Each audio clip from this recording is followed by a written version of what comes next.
puzzled by the fuss being made over what seemed to be no more toxic than the flu.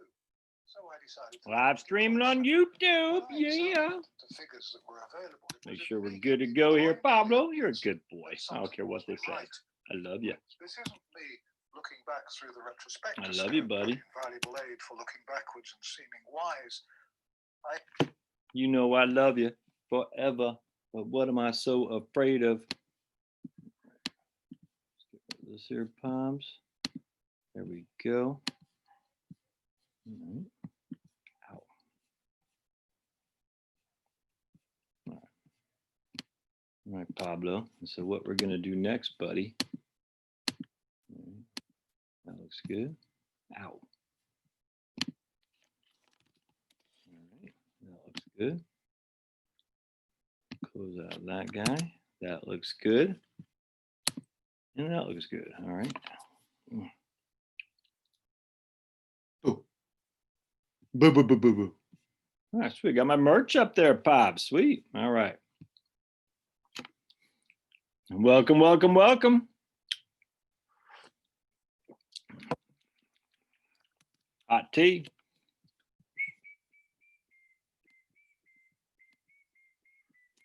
All right, we're going to talk serious tax planning today, my friends. Serious tax planning. Yeah, I love you. Vic, clean whiteboard. We're going to mess it up here shortly. Trust me, man. We're going to mess it up big time. Clean whiteboard indeed. Just getting a little bit of rain out there now. First time I've had rain since I can remember. It's crazy. The Oxford Center for Evidence-Based Medicine. There's a study from the Oxford Center for Evidence-Based Medicine that I want to read about when it comes to the commie virus. I'm very much looking forward to that for sure. I haven't read it, but it's the something on PHE, the Oxford Center. Hey, Rob, Center for Evidence-Based Medicine. So it'll be interesting to see. I'm looking forward to it. All right, so Daniel. All right, my friends, so I got merch. Look at that. Now, these are just the Renee, what's up? No rain here either, right, man? We just got a little bit. All right, so I'll get merch for my Heritage Wealth Planning shirts. I just want to see if I can get this to work first. And you can see I have, looks like the New York Jets colors, which actually just occurred to me now. It's not supposed to look like that, which I don't like. So what happens when we click on, oh, wait, you guys aren't even seeing my screen, are you? All right, hold on a sec. Let me share my screen. All right, so I'm going to share my screen and show you my merch. I didn't even know you could do this. I mean, I knew you could do it. I just never took the time to do it. And then, yeah, I said, what the heck? So my first bit of merch is 556, 7.62. I'll just mess around with it just to see if I could get it up there. It looks like it's up there. So I didn't set the price or anything. So let's see what happens when you click on it. I think y'all can see this. Let's see. Let me, yeah, okay, cool. There you go. Let me just make sure I got that. Yeah, right on. And so what I wanted on this right here is the polyester, the dry fit. The cotton stuff, I'm not a fan of because I'm outside a lot and I sweat like a freaking pig. And because I sweat like a pig, I like the dry fit. You know what I'm saying? It's 100% polyester, which these are supposed to be. I haven't bought them yet. I will. I bought a number of stuff from Teespring. And I like it. I've all bought the cotton stuff though, and it's fine. I just don't like cotton because I sweat, man. And when you sweat like crazy in cotton, it shows up. And so I guess what happens is you go to, yeah, I know it looks like the Jets, doesn't it? I know that's not what I wanted. There should be, oh yeah, I got a bunch of different colors. You got orange. Yeah, there you go. You got whatever that is, the old Miami Dolphins kind of green. You got all these, I like the yellow. No, I like this one right here. Look at that, that's fancy. I kind of like this one right, I don't like that so much. Yeah, maybe it was this one right here. Yeah, I like this gray. That's pretty cool. I like the orange. Yeah, that's what I like. The orange and the yellow. Those are pretty sharp, man. Yeah, those are sharp right there. I don't like black T-shirts. I never used to, even when I was back going to metal and hardcore shows, I never got black T-shirts. I always liked the white T-shirts. I just don't like them. Black, it draws too much sun on me, and I sweat like a pig. And it's not good. Let's see what that one is. Yeah, so kind of like, I should probably get, Oh, that looks sharp. Red, nice. So Jill, this is my merch. I was messing around with merch actually, and so here, I just want to see if I get to work, and I was able to, which is kind of cool. And what I'm going to do is I'm going to have these shirts available here shortly. I just got to update it. So if I've I want to say a huge amount of people, I had a number of people, a dozen or so, said, how do I get one of these shirts? And I never wanted to hawk stuff on my website. I don't know. I never liked it. Hold on a sec. Oops. I never wanted but then I said, if people want, I'll put out. Hell, I'm a capitalist, man. If people want to spend money, I'll be happy to take it. If they don't want to spend it, they don't have to. So I'm definitely going to get some Heritage Wealth Planning merch. I just want to see if I could get this to work first of all, and it did. So here's my 762 stuff. I think I only got one color. Yeah, I couldn't figure out how to get different colors there. I don't like white T-shirts anymore either, just because I sweat so much again, and they get dirty. For some reason, all my stuff gets dirty. So anyway, so be on the lookout. I'll have Heritage Wealth Planning T-shirts here shortly, many different colors, and I'll keep these out there, but I just want to see if I can get to work. And I think I can. I think I'm in control of the price. I'm not sure how to do that, but I think I'll figure it out. But I'll probably charge $25. I don't know I have no idea what my profit is. I think $5 or something like that. So anyway, if you're wondering what this is on my website, that's the that is the merch there. So cool. I'll be doing that later on this week for sure. For those of you all who are interested in my Social Security let me just close out this. For those of you who are interested in my Social Security webinar, I'm putting that on pause because I need to get my book done. That's all there is to it. And I have a tendency to bite off more than I can chew. That's all there is to it. Boo Dolphins, right on. And so I'm going to put that on hold for the time being. But I will. Hey, what's going on, Starling? But I will be doing my my Social Security webinar at some point, probably the next month. But I'm focusing on getting my book done. I just got to do that, and I'm looking forward to it for sure. Nancy says her steak isn't off the grill yet. Man, I just bought a brand spanking new grill because I get a veterans discount at Lowe's. I've had my old grill for 8 years. Just used it for the first time today, Nancy. I had some chicken on there and some shrimp. Man, I couldn't believe it. I couldn't believe it. It said, if you want to get smoke, just throw some freaking wood chips right, on the grates. I said, no way. It's an infrared one. Man, that sucker was smoking like I couldn't believe it. I was like, this is crazy. And I got to get accustomed to how the infrared works, but man, it was fantastic. So I'm pretty excited by my new grill. That's for sure. It's infrared. I overcooked the chicken a little bit today. Still was pretty juicy, even though it was way too, it was definitely drier than I like, but it's still pretty juicy. And the shrimp was good, but man, oh my goodness, infrared is the way to go. And then I guess, I literally have just used it for the first time, but then, with the wood chips, just put them on the grates. It's crazy. So I will be, look, I grill a lot. I probably grill 5 times a week. Now I might have to grill breakfast, lunch, and dinner because it's just fantastic. Yeah, that veterans discount Lowe's is the way to go. My good friend Jordan, who's an advisor at Creative Planning, good guy. He took me over there, and then I bought him lunch because I don't have a pickup truck, and I was able to fit it in my old minivan, but I don't have my minivan anymore, so I needed his pickup truck. And even though it's from Utah, I don't hold it against him. But he drove me up there, and that sucker was heavy. We just barely got into his truck. But anyway, then I said, I'll take you some lunch. And we went to get some Mexican food. Literally, it was in a gas station off of 9 in Forsyth County. Is a Mexican restaurant in the back of a gas station off of 9 Forsyth County. It looked like a freaking hole in the wall. And it was fantastic. I could not believe. I said, look, I'm all about eating a hole in the wall, but man, I said, Jordan's he's a big boy. It's not a big guy size, so he's a big man. He does CrossFit and stuff. A Mormon guy. He said, you're going to try this. You'll love it. I said, no way. Anyways, in the back of some Texaco gas station, man, it was flipping awesome. Oh, it was good. There's no other white people in there. It's just all construction workers and stuff. Oh my goodness. So if you're in Forsyth County, going towards that Walmart on 9, as you're going down to Fulton County, you're headed towards 400. It's in that Texaco over by the the Mad Hatter place. So if anyone's in Forsyth, we call it Forsyth County. It's not Forsyth County, it's Forsyth, by the way. But if anyone's in Forsyth County, man, just as you're heading towards Fulton on 9, man, they got this Mexican restaurant right in the back of a Texaco. It is to die for.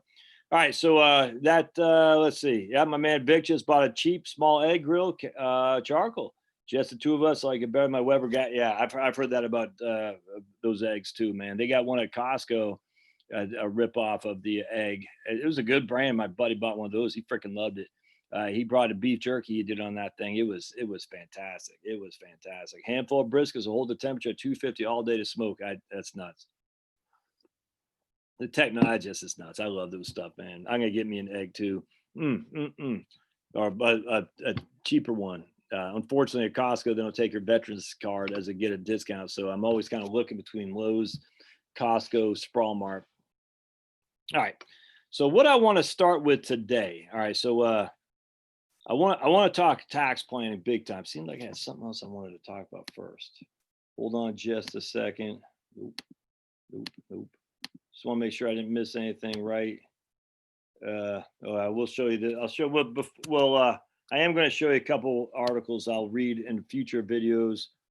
This was kind of funny here. This is from the American Conservative. Shutdowns for small business, windfall profits for mega corporations. Restrictions meant to limit coronavirus spread have hit Main Street hard and left big business booming. Yeah, this isn't conservatism, my friends. What's happening in America is not conservatism. It's not capitalism. When you have when you're closing down small business and you have big companies benefited from it, that's the antithesis of free minds, free markets, free labor, of freedom. This is bad, and it just ticks me off. Corporate media and critics of President Trump, the same thing actually, debate whether reopening the economy too soon caused a virus to rage out of control. While there's ample evidence that the virus is not raging out of control, because it's not, that's just silly, there's even more evidence the economy did not shut down. Major parts of the economy, big business, finance, tech, media, government, defense industries never shut down. Perhaps it's because these virus profiteers didn't want us to notice that they were doing better than ever during the lockdown, that they played up that we're all in this together. Walmart, Target, and Costco weren't in it. Neither was Dollar General. Amazon really wasn't in. Hell no.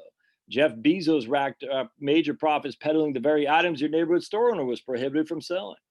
Nor was it just the big box mass merchandisers and online retailers responsible for flooding our country with cheap Chinese goods that profited from the Chinese virus flooding our country.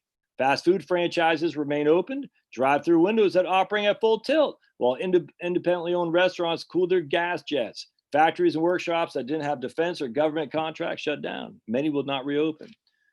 What has been billed as the economic shutdown would actually be more accurately as described as small business shutdown. Yeah. Some guy from the University of California studied the early effects of the comedy virus on small business owners. Looking at the NBER, National Bureau of Economic Research, he found the number of working business owners fell from 15 million to 11.7 million between February and April 2020. From 15 million to 11.7 million in freaking 3 months' time. 22% drop. The impact of minority-owned businesses was even worse. The number of African-American business owners plummeted from 1.1 million to 640,000, a 41% decline. I'm not gonna read the whole thing. I just, it's almost by design.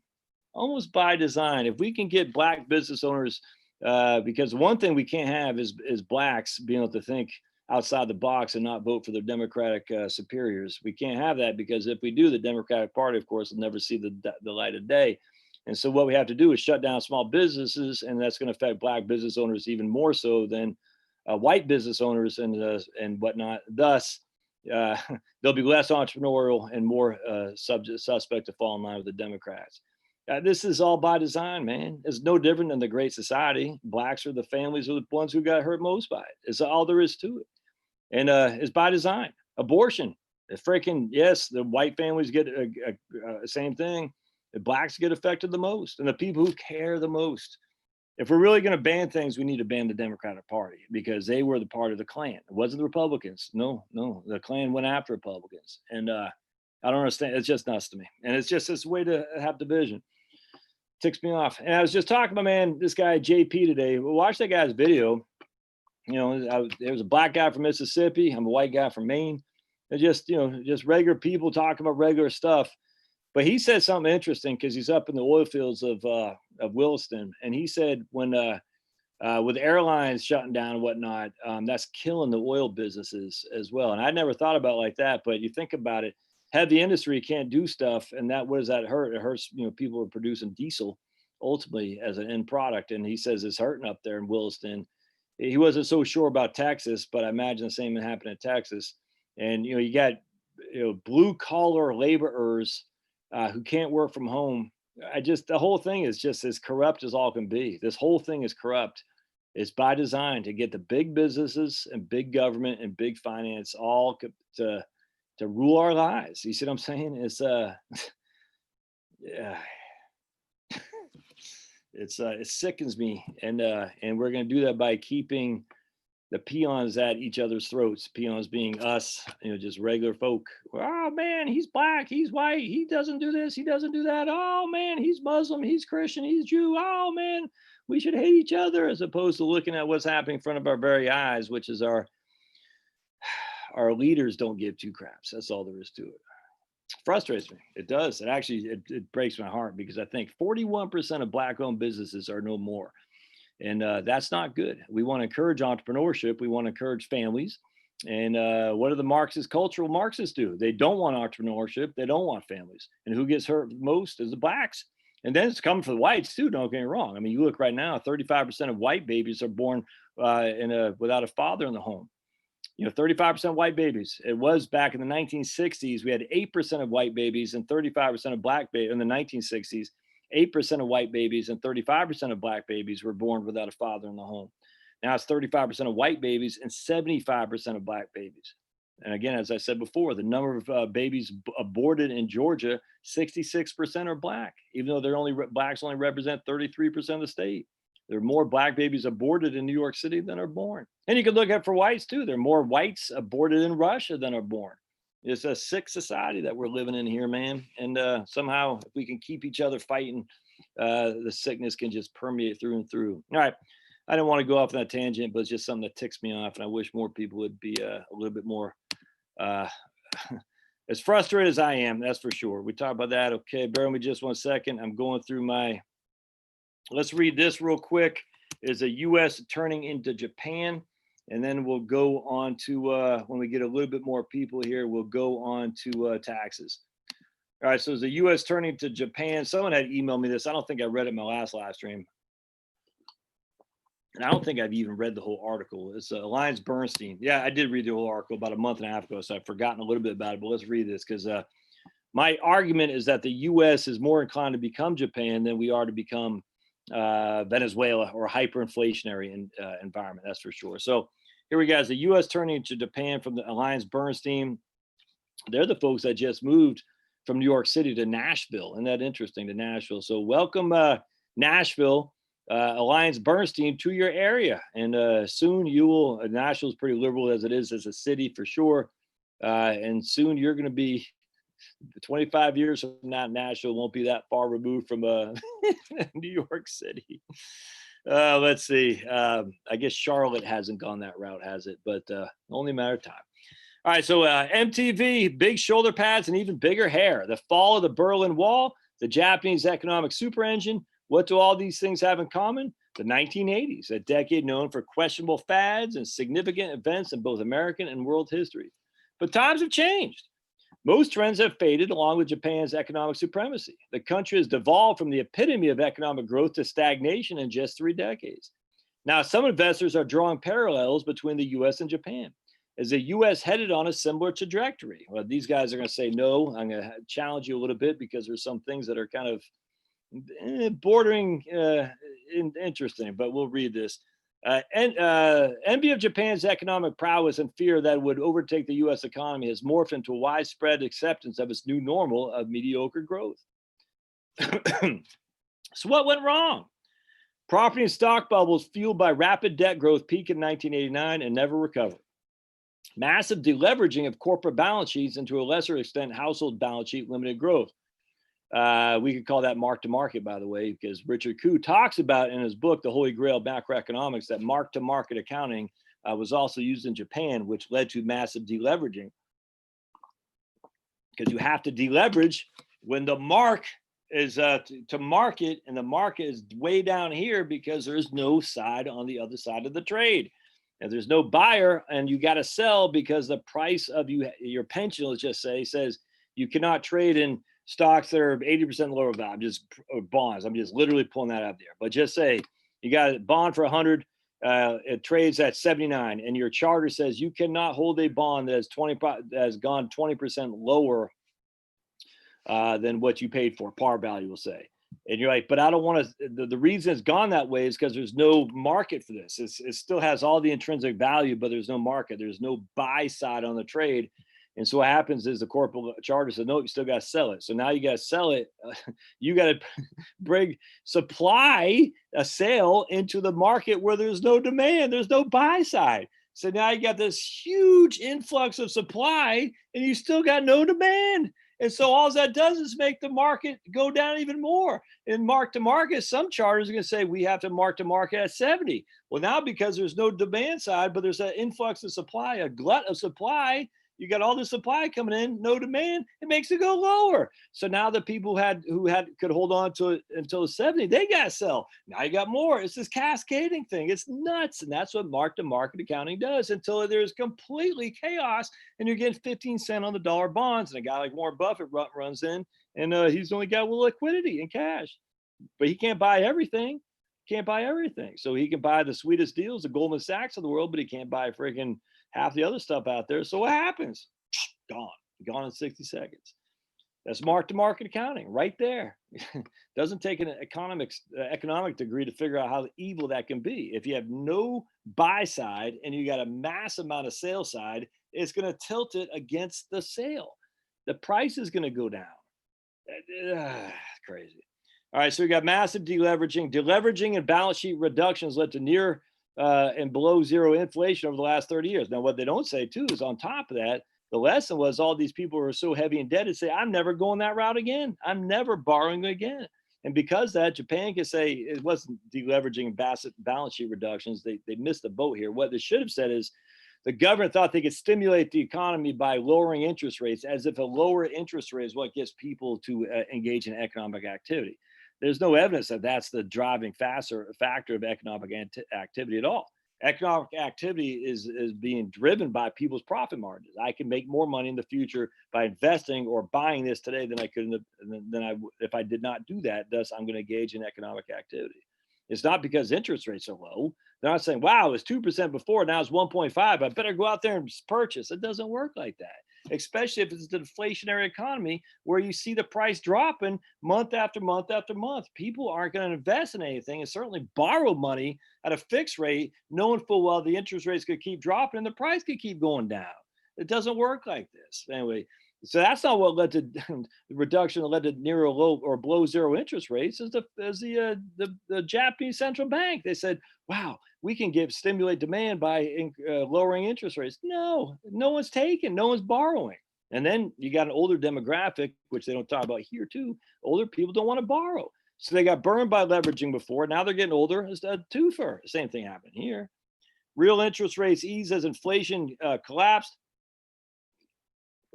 Fell again in 2008, global financial crisis, and have languaged near the bottom range. Isn't that interesting? Creating government debt combined with low rates and inflation. Well, we see it's interesting because low rates and inflation, those two things, low rates and low inflation, according to the Phillips curve and the economic models of the 70s and 60s, those two things are mutually exclusive. You're not supposed to have low rates and low inflation. I would throw a third thing in there, which is low unemployment. It's literally impossible, according to the old economic textbooks, to have low rates, interest rates, low inflation, and low unemployment. Those three things are they're exclusive to each other. You can't have that, but yet here we are. And Japan has been like that for years. High debt, you throw a fourth factor in there, high debt to GDP, they're at 250% or something like that. All these things are impossible, and yet there they are. And so they're going to say the same thing in the United States. Oh, oh, the government's printing like a drunken sailor. That means inflation has to come. I just look at Japan. So what they'll say is, yes, but Josh, another area of importance was the population growth. A rising percentage of seniors, different attitudes towards immigration, and family size combined with declining birth rates have been a headwind to demographic and economic growth, especially compared to the U.S. Really? Don't forget, Spain and Japan are the oldest countries in the world right now, and they have declining. I think they're both below 1.5, which means they're going to be the size of Sweden in a few years. Spain might. I mean, hell, I don't even know what Spain is right now, but it's going to be small, the size of Ireland or something like that. It's not going to be many people in 50 or 100 years in these countries. So you can say it's because, and you can't say the same thing on immigration in the EU, but you can certainly say in Japan. Would immigration be the saving grace? Well, it's not in Europe. Europe's declining like crazy too, even with huge immigration. Japan's population growth only turned negative around a decade ago, making demographics lower on the list of contributing factors to its economic challenges. Again, the demographic growth in of itself isn't what preceded the incredible, just lackluster Japanese economy. It just was not. And that's the same thing with the United States. People say, oh, we have immigration. We still have more growing families we still have a 2.2 birth rate or something like that, which is more than replacing, not much, but still growing. It's not decaying. And we have immigration. Well, that's what this guy is saying about Japan. It wasn't until 10 years ago that Japan's birth rate was negative. All right. So what happened 20 years ago? They still have positive birth rates. Japanification. It's easy to argue that the U.S. policy remains response to the economic crisis like the global financial crisis and economy virus resembles Japan's. Yet the policy's diminished effectiveness seems more analogous. Despite massive stimulus over the last 10 years, U.S. GDP has averaged only 2.3% annual growth. At the same time, corporate and government debt swelled. But unlike in Japan, interest rates of low have gotten off the ground. Have they? Well, let's take a gander because interest rates gotten off the ground. Look at the 10-year right now. Last time I saw is below 0.6. And right now it's at 0.589. That's a 10-year.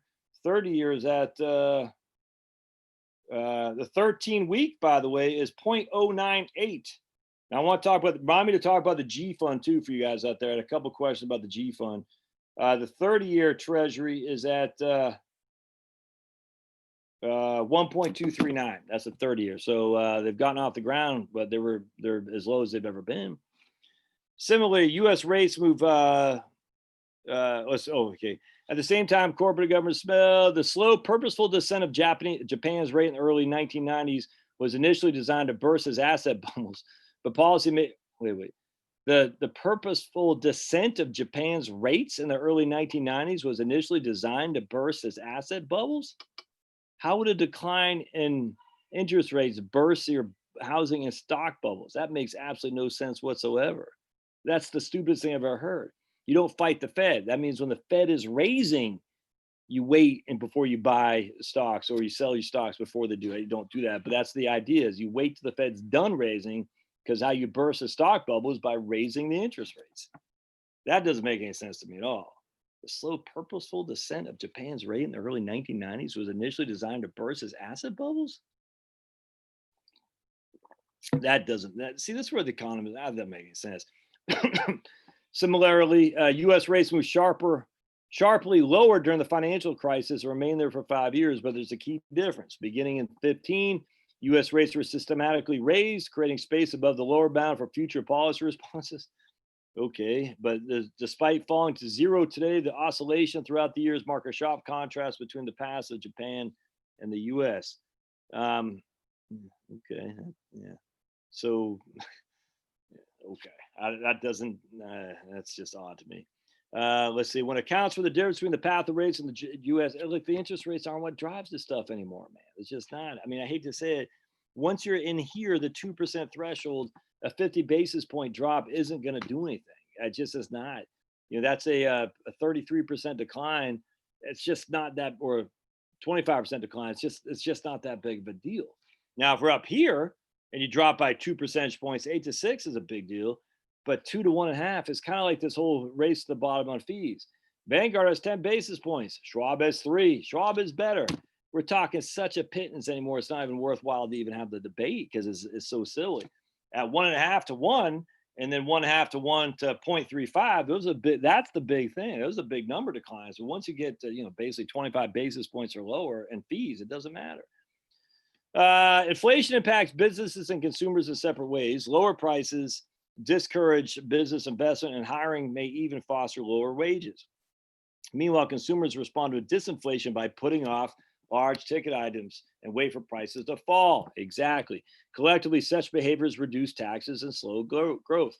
Japan collapsed early in the 1990s and languished at or near zero since. Juxtapose that to the US, where inflation's hovered around 2% target since the global financial crisis. Even though it fell at or below zero twice in 2010 or 15, it recovered relatively quickly towards the target range. All right. How does economic? All right. I'll read that later. But so I want to.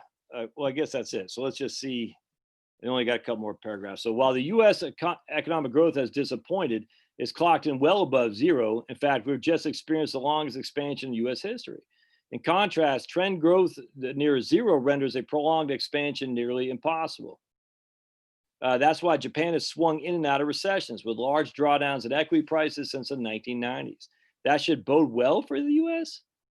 Absent extreme anomalous events like today's economic shutdown, a trend well above zero makes sustaining financial strength easier.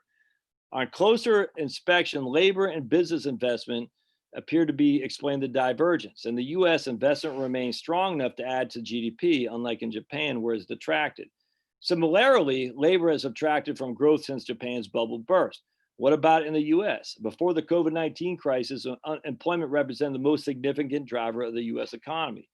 While we'd expect the shutdown to keep unemployment unusually high for some time, we believe labor will again contribute to future growth. Japan's experience serves as a useful case study of the interconnectedness between policy and economy. But while likenesses abound, the differences between the two economies far outweigh the similarities. I don't agree with that in the least. Along with the divergence in inflation, capital, and labor, we see another less concrete reason why the U.S. can avoid the growth trap that's plagued Japan. Oh yeah, right here. Americans have historically responded to the economic crisis with resiliency and have typically found a way to press forward. Japan doesn't have resiliency. They don't found a way to press forward. That intangible is what drives innovation. We believe will continue. That's boring races right there, Lance Bernstein. Americans have historically responded to economic crisis with resiliency and have typically found a way to press forward. Okay. That doesn't sound weird. That sounds very weird if you ask me. All right. So all right, that is not an argument that I subscribe to in the least. All right. Yeah, savings rate in Japan is insanely high. Exactly. And because people aren't buying anything. They're just not going into debt.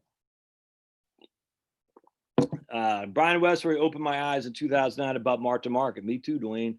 The day the rule changed, this market started healing. And I've seen many people deny this fact when he watched it firsthand. I completely agree. That's why I say Barney Frank saved capitalism. Because Barney Frank was a person who took the issue of mark-to-market accounting from the financial the accounting standards boards, and he said, let's have a discussion on this conference in the committee. And because Barney Frank led the way, he didn't take the media bullets that someone on the right would, a Tom DeLay or something like that. And so because that, it just kind of, it was a big nothing burger. If that was like Tom DeLay or Paul Ryan or somebody on the right, media would said, we need mark-to-market accounting. But because of Barney Frank, then we got, just like everything, they got a free ride, which is good. All right, so let's see what we got. All right, so I want to talk some, all right, so I want to talk some taxes here. So what we're going to do, let me talk about C fund real quick. All right. Forgive, hey, Mary Beth.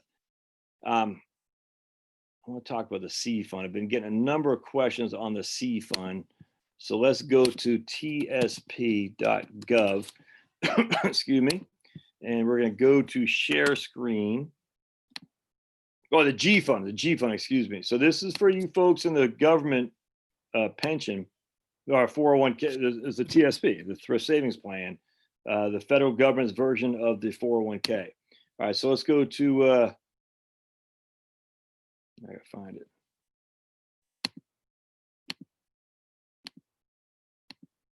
All right, welcome to the new TSP. All right, cool.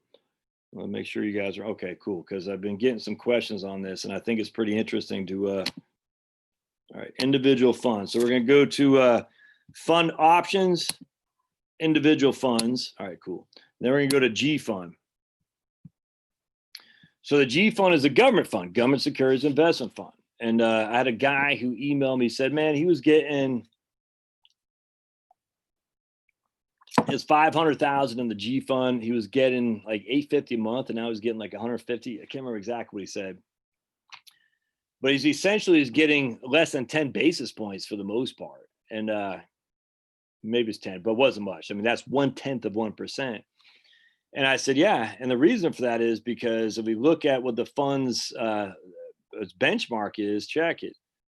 The fund's benchmark is a 90-day T-bill rate, all right? 90-day, that's the 13-week. And if we take our trusty calculator or a trusty phone and we show you the IRX, that's a 13-week treasury right there. Look at that number. Less than 10 basis points. That's 0.098. So 0.098 would, for simplicity, would just say is 1/10 of 1%. That's what you're getting then on the G fund, 1/10 of 1%. That's an ugly rate, but it's guaranteed. You're not going to lose anything, but you're not making any money. That's the issue with the low interest rates. It's easy to say low interest rates are good for spending, consuming. They're a tax on savers, man. No other way around that. That's it's inflation. It's a tax on savers. A low interest rate's a tax on savers. So if we look at the, I don't know if it even shows us the current yield on this guy. The year-to-date performance 0.59, which year-to-date 0.59. Yeah, so I wish they give us. They used to be able to give you the year over year. Now they're just showing 1, 3, 5, 10 in lifetime.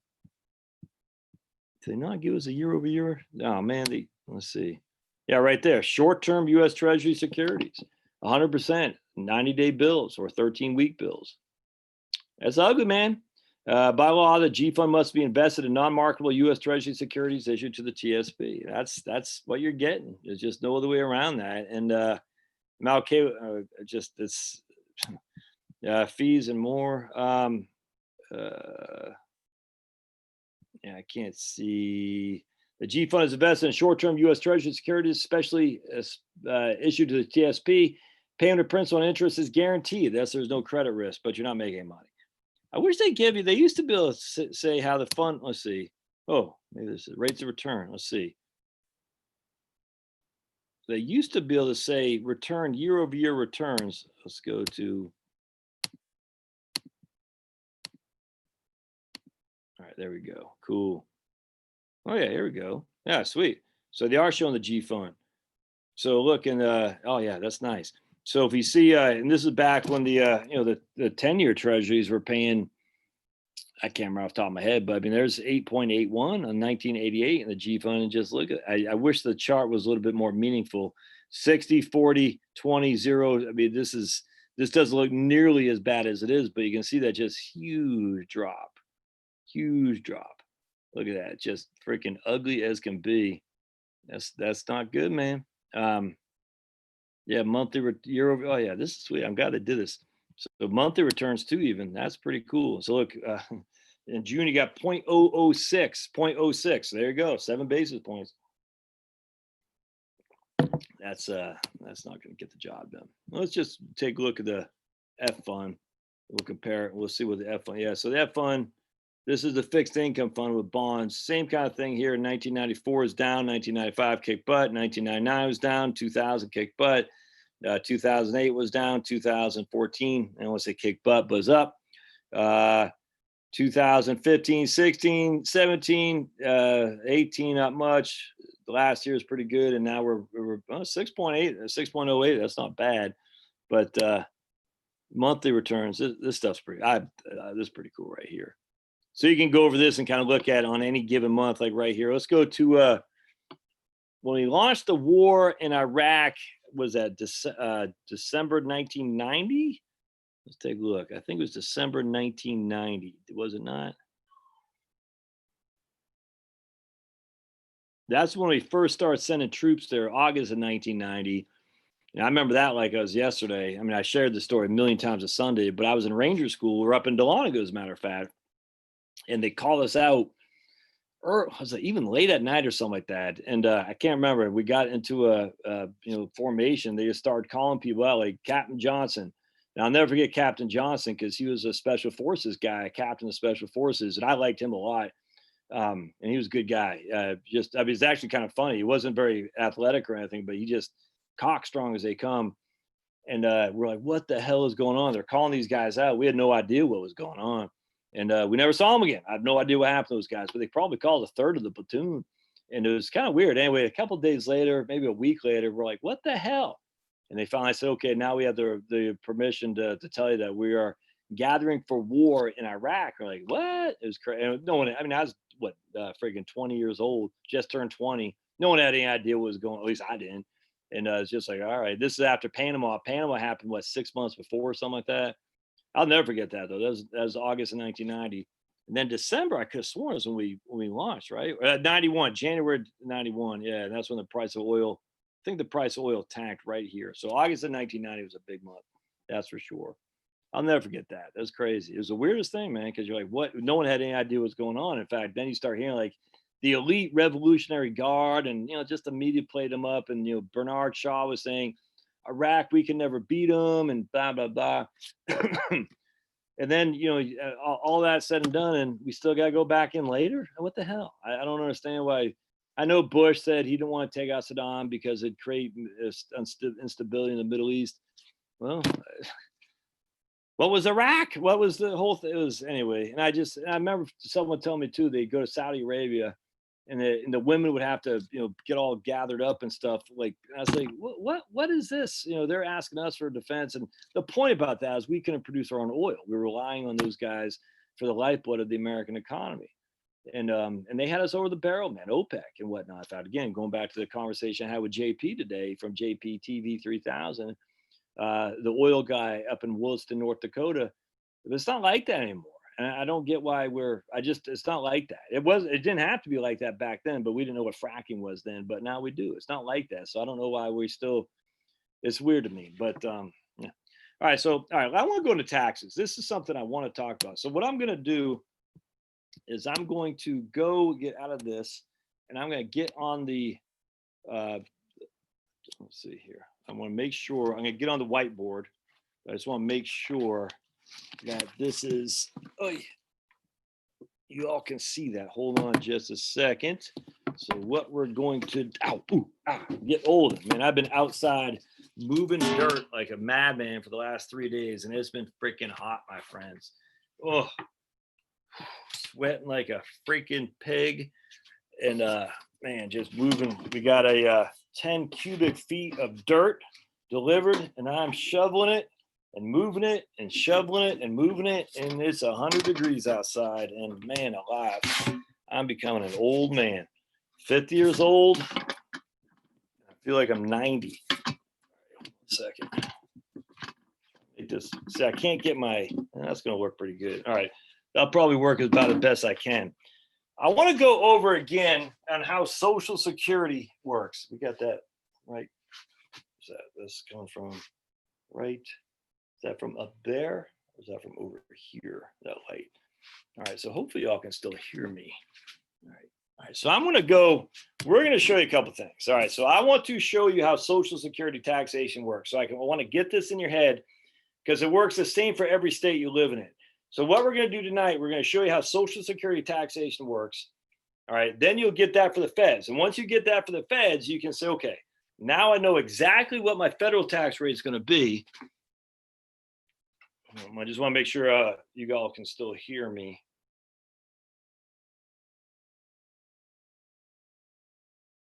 Yeah. Okay. All right. So then we're going to show you how Social Security taxes. All right. Then we're going to add to it by going on to the smart asset thing for taxation, your individual state. But you got to understand how Social Security works first. So first and foremost, we're going to have I think I did last time I did single Susie. So we'll do a married couple. We're going to do Bob and Jane. All right. So Bob and Jane, for simplicity, we're going to say they have 30,000 Social Security.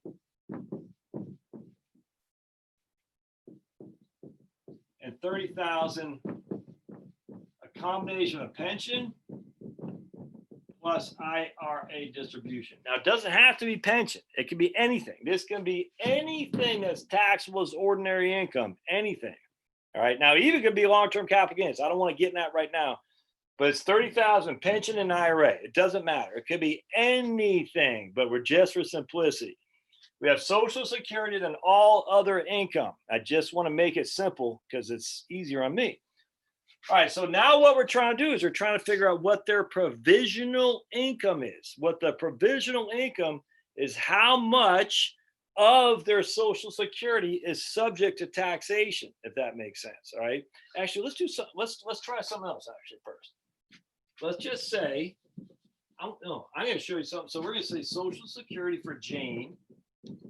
Social Security for Bob. So what we're going to do is we're going to say is 60,000 of Social Security, 60,000 bucks of Social Security income. You ready? How much will how much will be subject to taxation? The answer is nothing.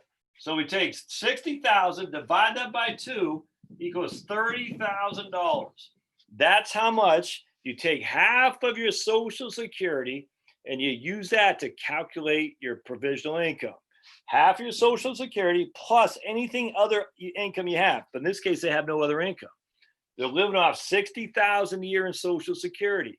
All right. So remember, 60,000, take half of that, add it to any other kind of income you have. That will give you, we'll go over the calculation here. So here, their provisional, they have no other income. That's it, Social Security. Their provisional income is 30,000. All right. Well, we know from 0 to 32, 32 to 44, anything over 44, 0. So if their provisional income is less than 32,000, we know none of their Social Security benefit is subject to taxation. None. That is not debatable. I cannot tell you how many people argue with me on this. There's nothing to argue. They have 60,000 total Social Security. All right. How much of that, you take half of that, 30,000, the first 32,000, none of it subject to taxation. That means there's none of their Social Security is subject to taxation. Because that's their only income, they have no income tax. Because they take, what happens here, 0 then flows back to their taxable income on the 1040. There's no taxable income because of 0. Now watch this. We're going to keep, now we're going to say they have we'll say $20,000 of pension plus IRA. And look, everyone says, but no one has a pension anymore. It doesn't matter. I'm just using that for an example. We're saying that $20,000 now of pension and IRA. All right, so now their provisional income is $50,000. All right, so we know the first 32,000. Make sure. Okay, cool. You hear me fine. We know the first 32,000 is not subject to anything. 0. You know, see. Okay, cool. The next 12,000, that'll be up to 12 to 44,000. Is that Pablo? Hello, handsome. We know the next 44,000, 50% of that is subject to taxation. Oh, I love you too, big man. And then we know the next anything above 44,000 is $6,000. 85% of that is subject to taxation. If I can find my trusty calculator. Good boy. You're going to sit in Pablo's bed? Yeah, Pablo's bed. No, that's not really Pablo's bed. 5,100. All right. All right. All right, sweet. So we add these together, 11,100. So what happens here is 11,100 of their Social Security is subject to taxation. So we're going to write this down here, 11,100. All right, it's of their Social Security subject to taxation. All right, we got, all right, cool. Let me just make sure I wasn't missing someone's comments. And then we got 20,000 of pension and IRA. So what we're going to do here is we figure out the provisional income. We figured out how much of their Social Security is subject to taxation. Now we got to figure out how much of their income tax we're going to have to pay. Again, this is for the feds. And there's a method why I'm trying to share this with you guys. Because I think everyone makes a critical mistake in retirement planning. They think they need to move, wherever they're at because they think, their state is taxing them too much. And I'm like, it's not the states, it's the feds. All right, so remember, 11,100 is their Social Security that's subject to taxation. They had 60,000 Social Security, 11,100 is subject to taxation. We're going to bring this up here. I got these pens from, I think I got them from the dollar store. Pretty sweet, huh? Look at that. Nice and clear, crisp. All right, then they had 20,000 of pension and IRA income.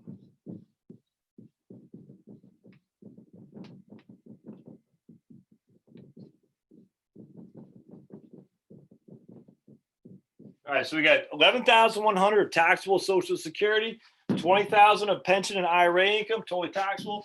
31,000 is their AGI. All right, 31,000 AGI. All right. Now we're just going for simplicity say they have 27. I think it's 27,000 in standard deduction.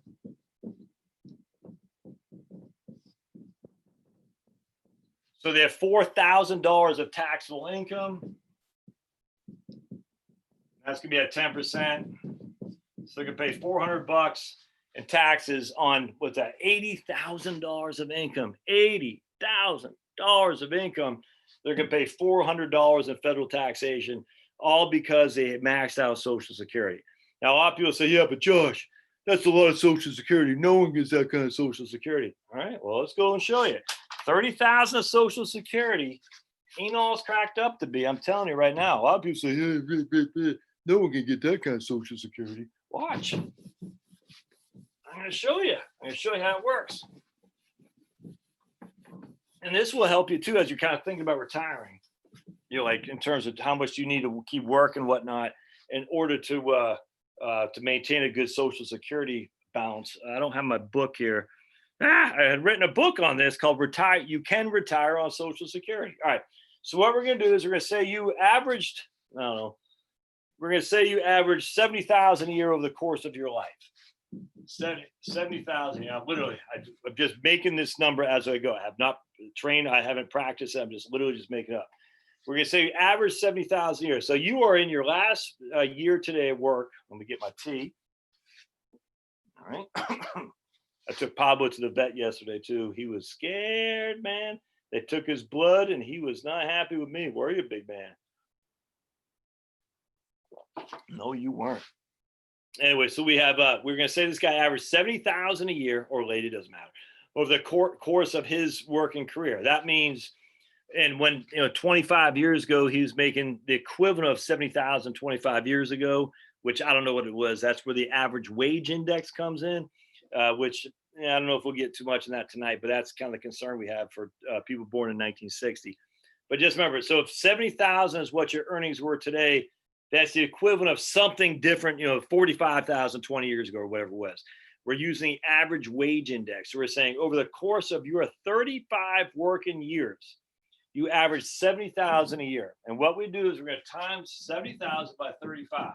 Now remember, that if you're 60 years old, that just means you work from 25 till 60. That's it. That's nothing, man. Hell, I've been working since I was 11 years old in some capacity. You know what I'm saying? I mean, I bet a lot of you all have too. So we're just saying this guy got out of college, made the equivalent of 70,000 back then or something like that. And he kept on with the average wage index. Or we could say he wasn't making crap back then. Like when I first got out of college, I was making, $5 an hour. I can't remember, for a few years. I wasn't making any money for, until about 15 years ago.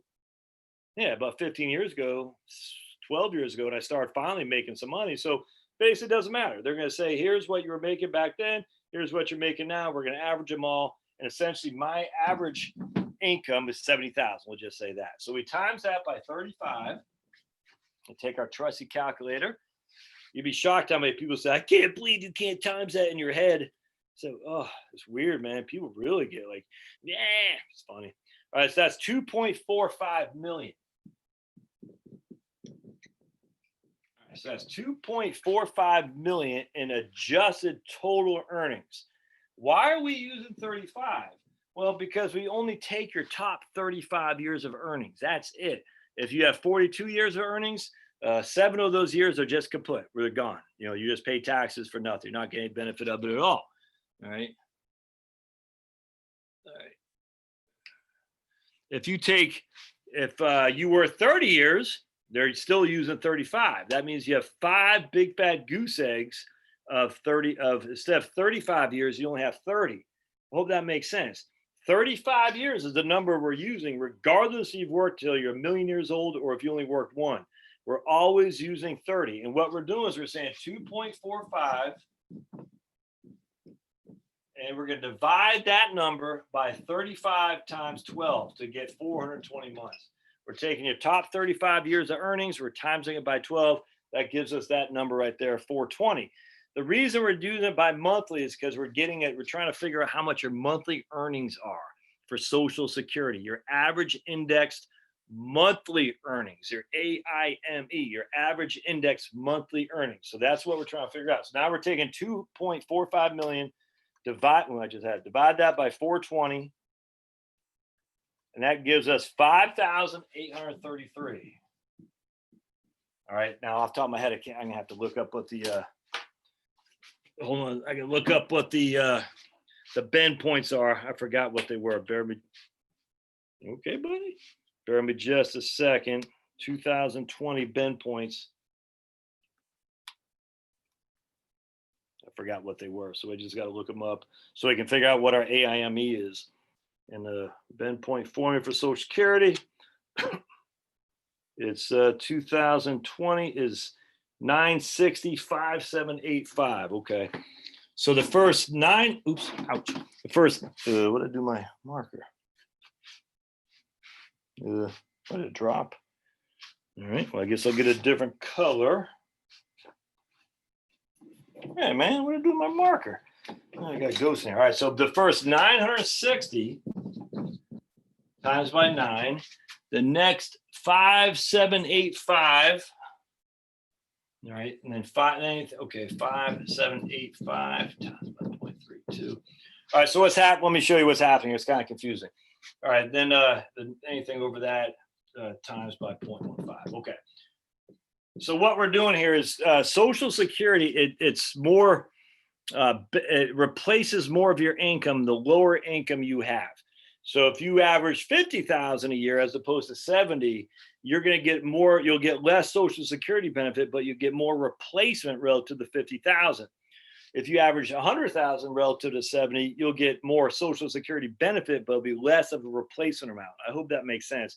Just remember, it's not regressive, but it's again, it replaces more income the lower income you are. And that's why we use the bend points, because the first 960 bend point, the first $960 of your AIME,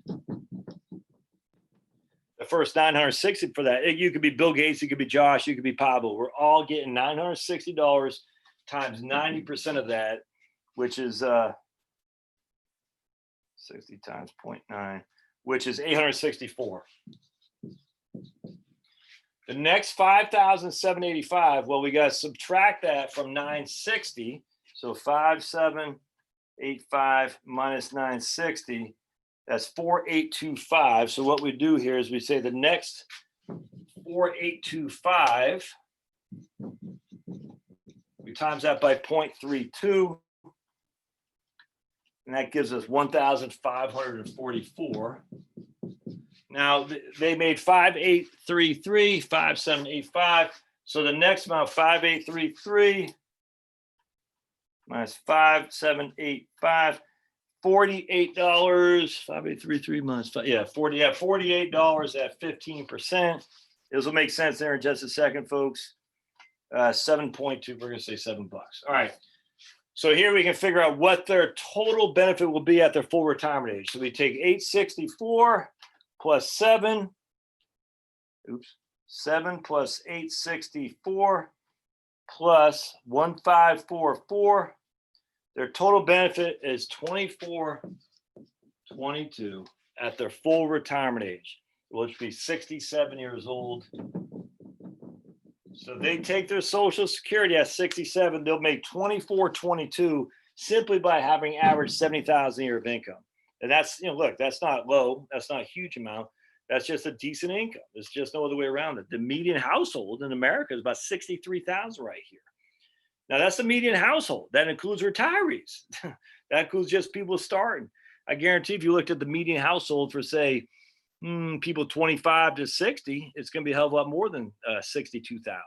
But the median household in America right now for all American households is about 62,000, a little bit more than that actually. But and remember, the median means 50% of the people make less, 50% of the people make more. So if you're working in any capacity, there's a good chance that your median household is probably going to be right around there, 70,000. If it's 70,000, your benefit will be $29,066. That's not extraordinary. All right. So anyway, the point about that was, let me sit back down. Hold on just a second. Let me reorganize this. Oh, what a good Pablo. Yes, you are, buddy. You know I love you forever. Well, what am I so afraid of? You know I love you. You want to say hi? Yeah.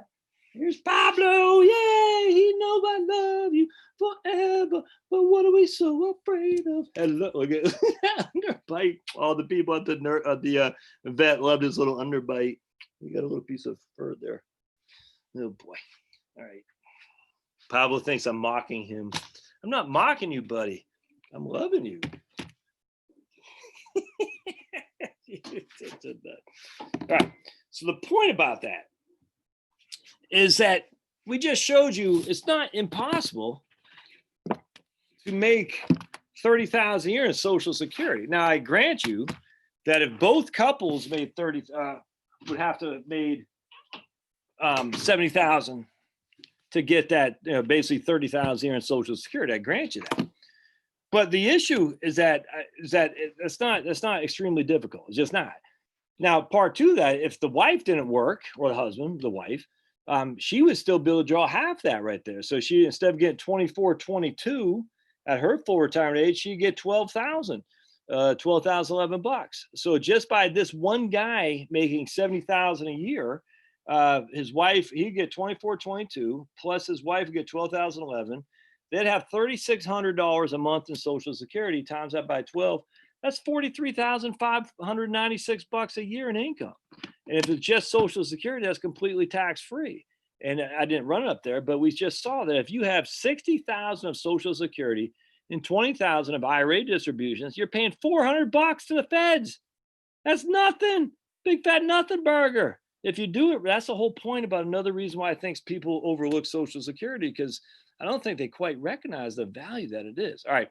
So we talked about that. I appreciate the money, Jeff. We'll go to get some Georgia barbecue, man. Much obliged. Jeff gave me a super chat. If y'all aren't familiar and you are trying to let go of some of your money, you can go on super chat. I don't think you can. Yeah, you can do it on your phone. I do. I went to my man Young Ripa the other day, gave him a little bit of money, gave some money to the Mises Institute when they were doing it. Someone else was doing a live stream. A doctor. Was it Scott Atlas from the Hoover Institute? I forgot, maybe it wasn't that. But anyway, so the issue though is that we have here is that it does. Oh, that's what I was saying. So if you want to, if you got some money burning a hole in your pocket and you want to fund me, marker fund, right on. Give me a marker fund. You can go on super chat and do the same thing. Right on, Jeff. I got a bunch of markers over there from the dollar store. I'm sure they're made in China. Hey. All right. So we established the fact that if you learn taxes correctly, you're not going to pay that much to the feds. I mean, you can. If you draw Social Security early and you defer your IRA, I think it's a horrific mistake many times. Not all the time, but many times, because it inherently says I'm going to pay more in tax. I tell you, there's so much more than this simplicity, though. I just can't stress this enough. Lately, the financial planning clients I've had, I'd say a good 80% of them, it didn't make sense to do Roth conversions or anything. It just didn't make sense from a tax perspective. But that's, it ebbs and flows. Sometimes it makes an incredible amount of sense. Sometimes it doesn't. All right. So now what I want to do is I want to show you, we're going to go back. We just show how Social Security works. Now I want to go to your state. All right, so we're going to go to tax tools. I'm under, hold on a second. Yeah, got some corn residual in my teeth. Hold on. All right, so while we're waiting for the,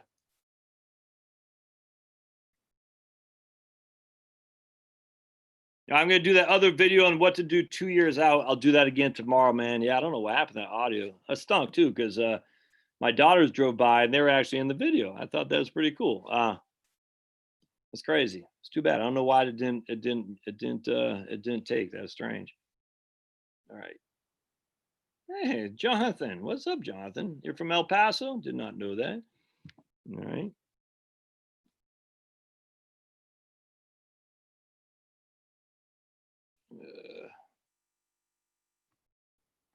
All right, cool. All right, so now let's go to tax tools, and we're gonna go to interactive tax page. Get all kinds of stuff on here. All right, so we're gonna go to interactive tax page. I'll probably take this down because this was for the I don't know, I might leave it up there. This was for the Trump tax bill, which I think a lot of people still to this day don't understand. I don't get how people don't recognize that just because you're getting less back does not mean you paid more taxes. It's weird to me. But the media feeds off it. The media feeds off it. It's nuts. Maybe we can see. Let me close out some of these freaking. All right. So what? Okay, there we go. All right. So let's go to. We'll keep that up there for the time being. All right. So let's go to Georgia. We're just going to start with Georgia. I'm in Georgia. No. Let's go to Maryland because everyone says I got to get out of Maryland. All right. So what we're going to do here. Yeah. Perfect. All right. This is good. So here we got $30,000 of annual Social Security, $70,000 of retirement income. And again, retirement income can be anything. Now, long-term capital gains and qualified dividends are a little bit different. They do show up in the provisional income tax for your Social Security. They don't show up per se on the beginning of your AGI. It doesn't work like that. I'm not going to get into here. I don't want to say it's very complex. The problem with a 1040 is if you just look at the front page, maybe we can, and I probably won't. And maybe I will. Maybe we'll dive into a 1040 and I'll show you what long-term capital gains and qualified dividends look like. And people say, oh, you didn't have to pay that much taxes. Inherently, you didn't have that much long-term capital gain or qualified dividends. The answer is that's not true. It's because you remained in the 12% tax bracket that you didn't have to pay anything. And even if you snuck over it a little bit, you only had to pay a little bit. It's confusing. And I think a lot of advisors, they say, I want to look at your tax returns, and they look at the front page and they don't quite gather the information that's truly behind the front page. You got to look at Schedule D, for instance. Schedule D of your long-term capital gains and stuff. If you're self-employed, it's Schedule C. I don't know I think it's still Schedule C. I can't remember. But anyway, Schedule D is a big one. Schedule B is a big one because that's your interest and things. So anyway, what happens is if you're only looking at the front page, you're missing a lot. You really are, especially when it comes to long-term capital gains and qualified dividends. All right, so let's go here. So here we got a couple married, filing jointly, born in 1958. They're from 20588, and I forgot what my zip code was in Silver Spring, but be it as it may.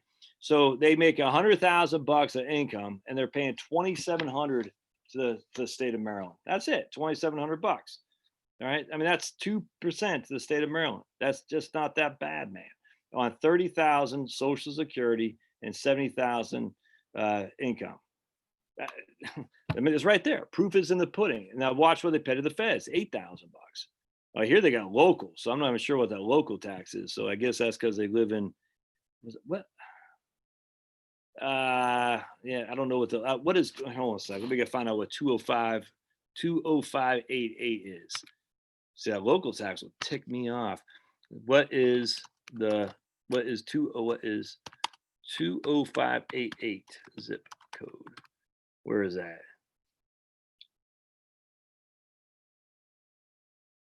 That's in Columbia, Maryland. Well, why are we talking about Columbia, Maryland? Let's talk about Silver Spring. We'll talk about where I'm from. What is Silver Spring zip code? Right there. Zip code. That's 20912 or 20910. I can't remember. 20910, I think. 209. Oops. Now this is Montgomery County. Montgomery County is big lib. I think it was 20910 if memory serves. So let's see here. So we got 20910 that change. And they still got a local tax there too. So that's ugly. Did that do it? 20912. I'm not sure if it did it. So let's bear with me just a second. Let's do this. Okay. All right. So they got local taxes. That's what gets you in Maryland, those local taxes. Now, that ticks me off right there. So 1903 in Maryland. Hey. All right, so that's but still you're paying $4,500 to the state of Maryland and your local county as well on a $100,000 income. And it's 4.5 tax. That's not low. I get that, but look at the feds. That's the big one. Either way, you're paying 12% on $100,000 of gross income. That's not great simply because Maryland, the local tax is killing you. But anyway, let's keep going down. Yeah, 4.5 right there. I got a typo. Got a typo.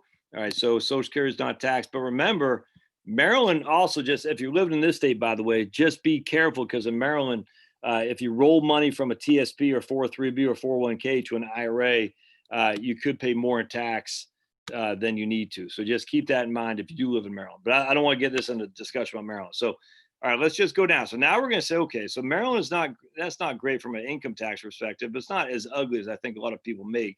So what we're going to do now is we're going to go to their property tax right here, Maryland's property tax. And we're going to see, so basically local 1900 local. All right, so the property tax in Montgomery County is 0.933%, 0.933. So if you have a $250,000 house, your property tax is what, $2,300. All right, so you got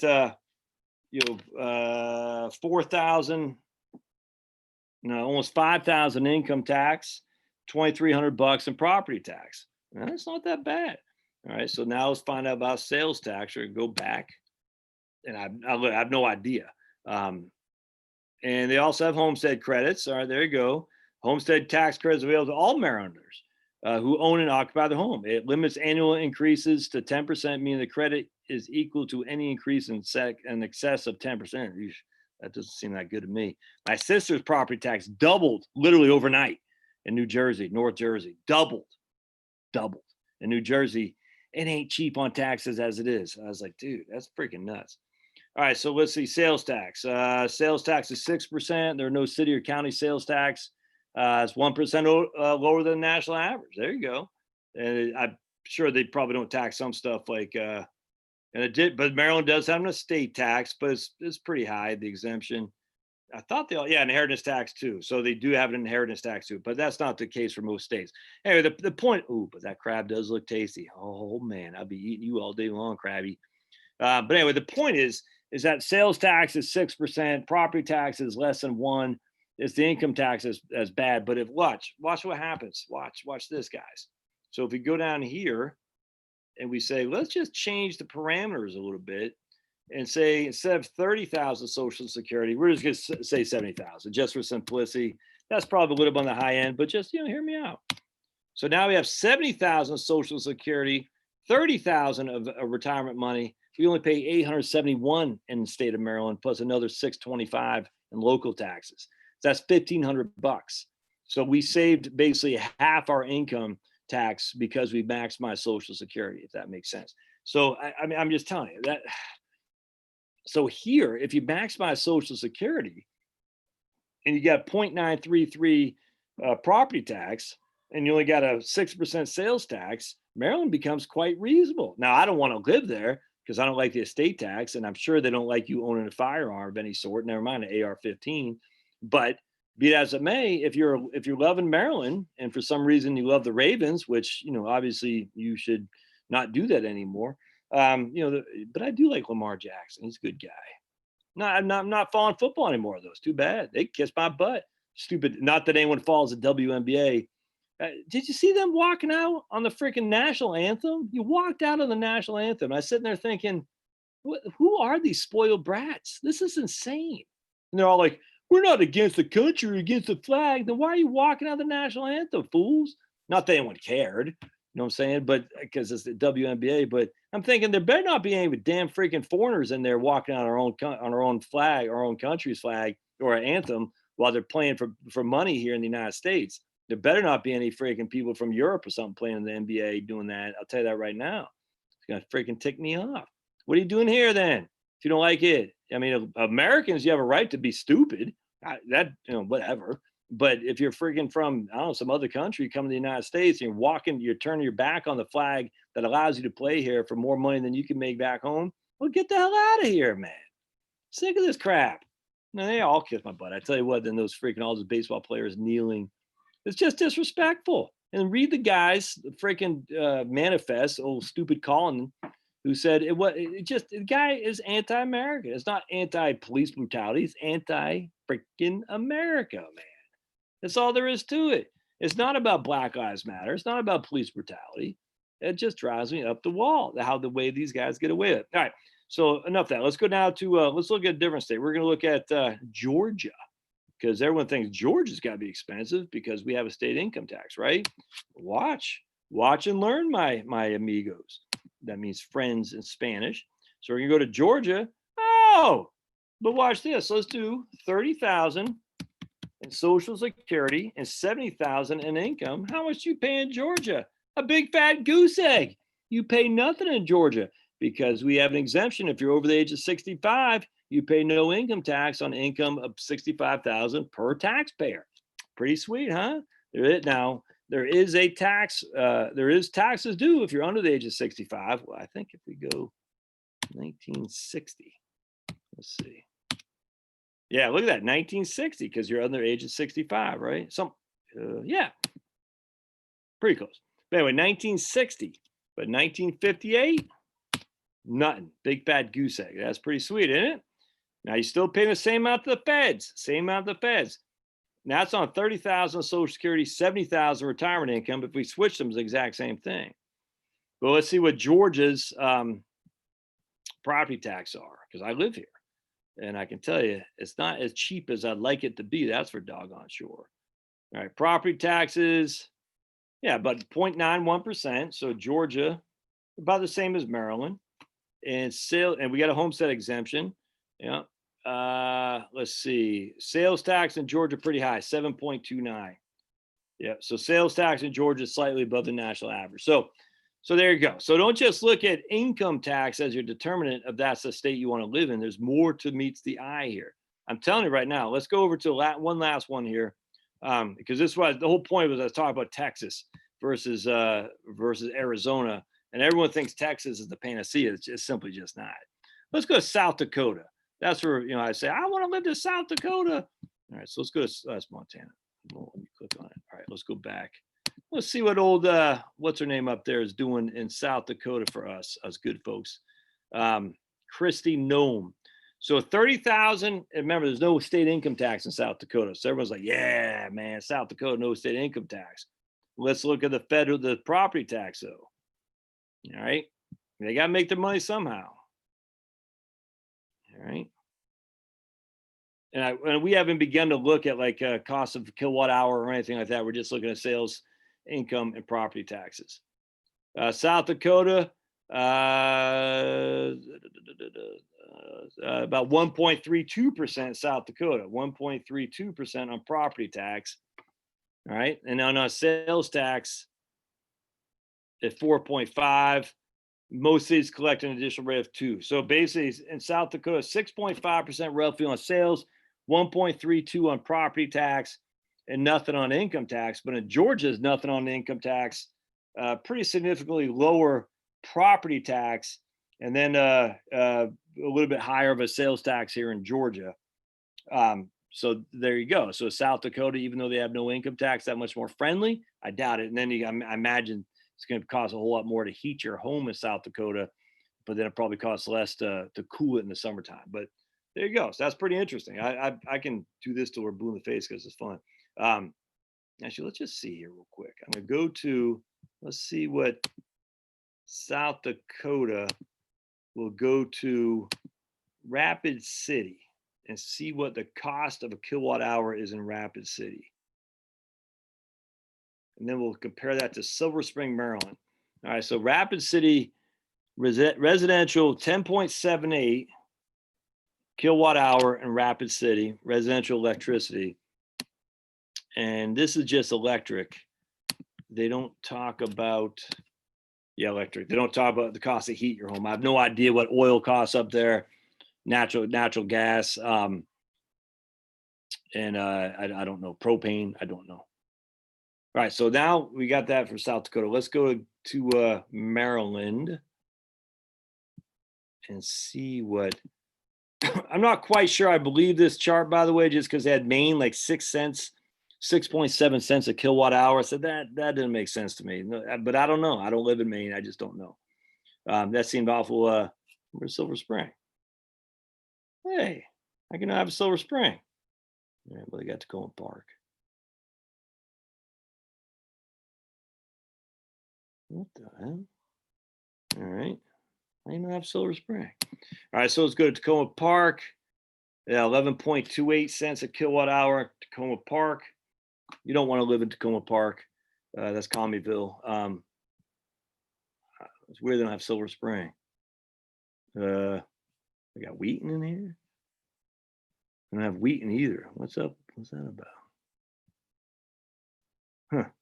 That's weird.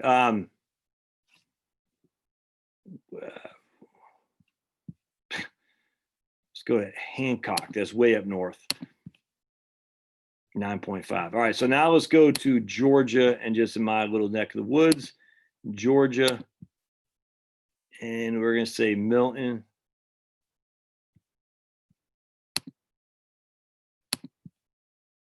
Ten point 10.43. Wait, why they got the average residential electricity rate in Milton is 10.43 kilowatt hours. The average residential electricity is okay. So, okay, gotcha. So it's 10.43 in Milton. That seems a little bit on the high end, frankly, but I don't know. But anyway, either way, they're all above 10 cents a kilowatt hour for electricity. So when you factor in all three of those things, you know, then for me, the way I look at it's got to be the climate and whether or not they're friendly to firearms. And if they're not friendly to firearms, that's gonna be a big problem for me. But from an income tax perspective, it's easy to make it work in your favor. You just got to look at the big picture and take Social Security, maximize Social Security. Then you'll pay a hell of a lot less tax. All right, see what kind of comments from the peanut gallery. All right, see what we got here. All right. I hope that made sense. My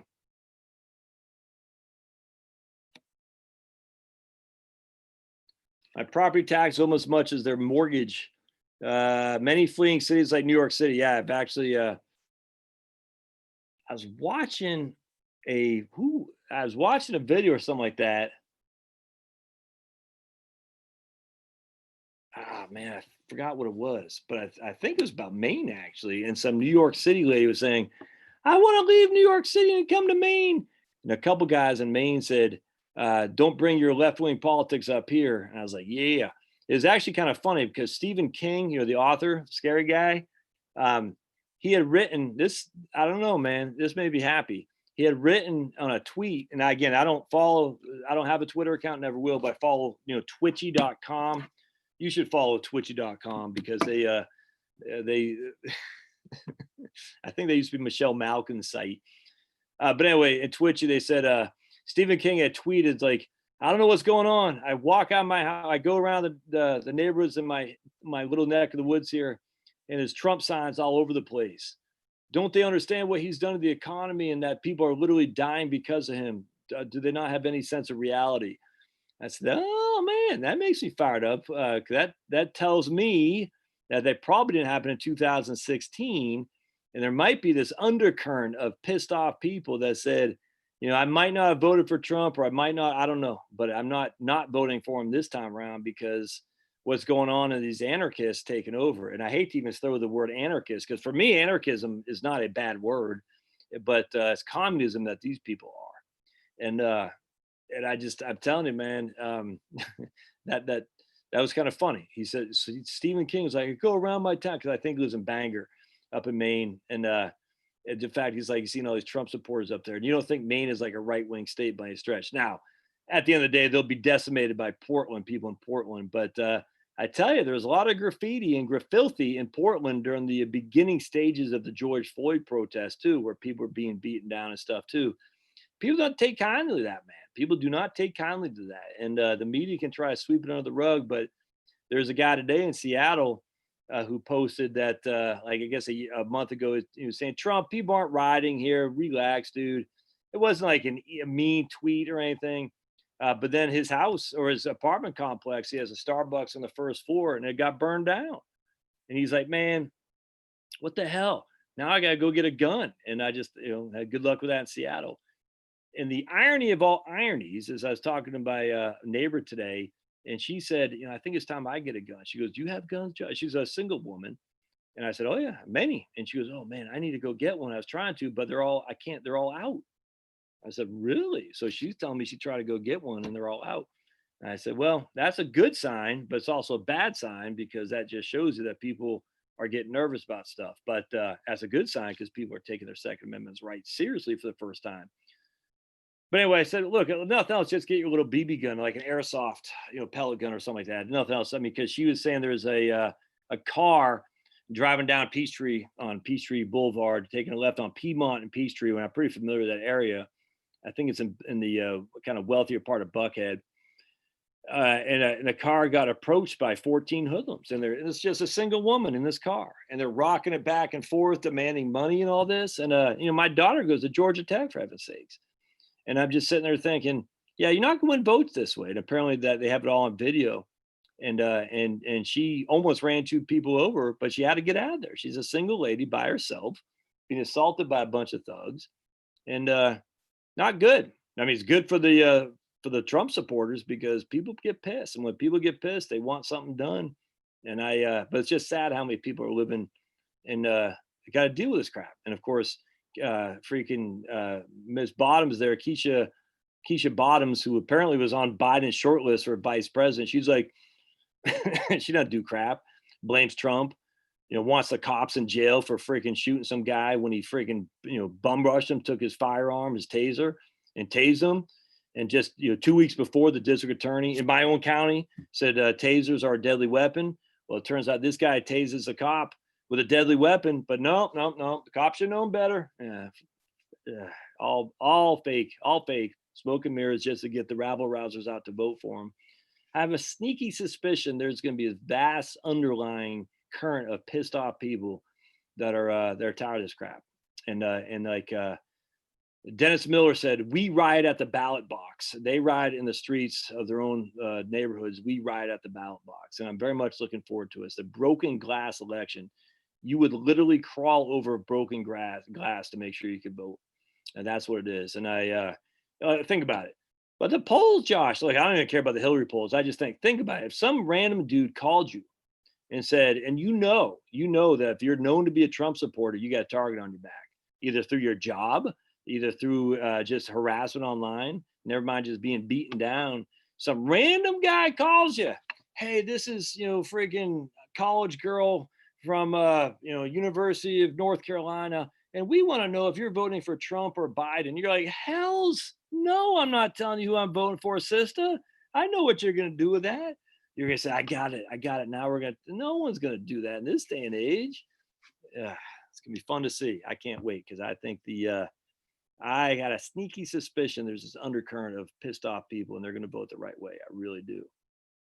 So keep it up, Black Lives Matter. Keep it up, Antifa. I'm telling you, you're creating a lot of people who normally would not be pro Second Amendment types. But once you believe the Second Amendment, you will see the Democratic Party like you've never seen them before. Trust me.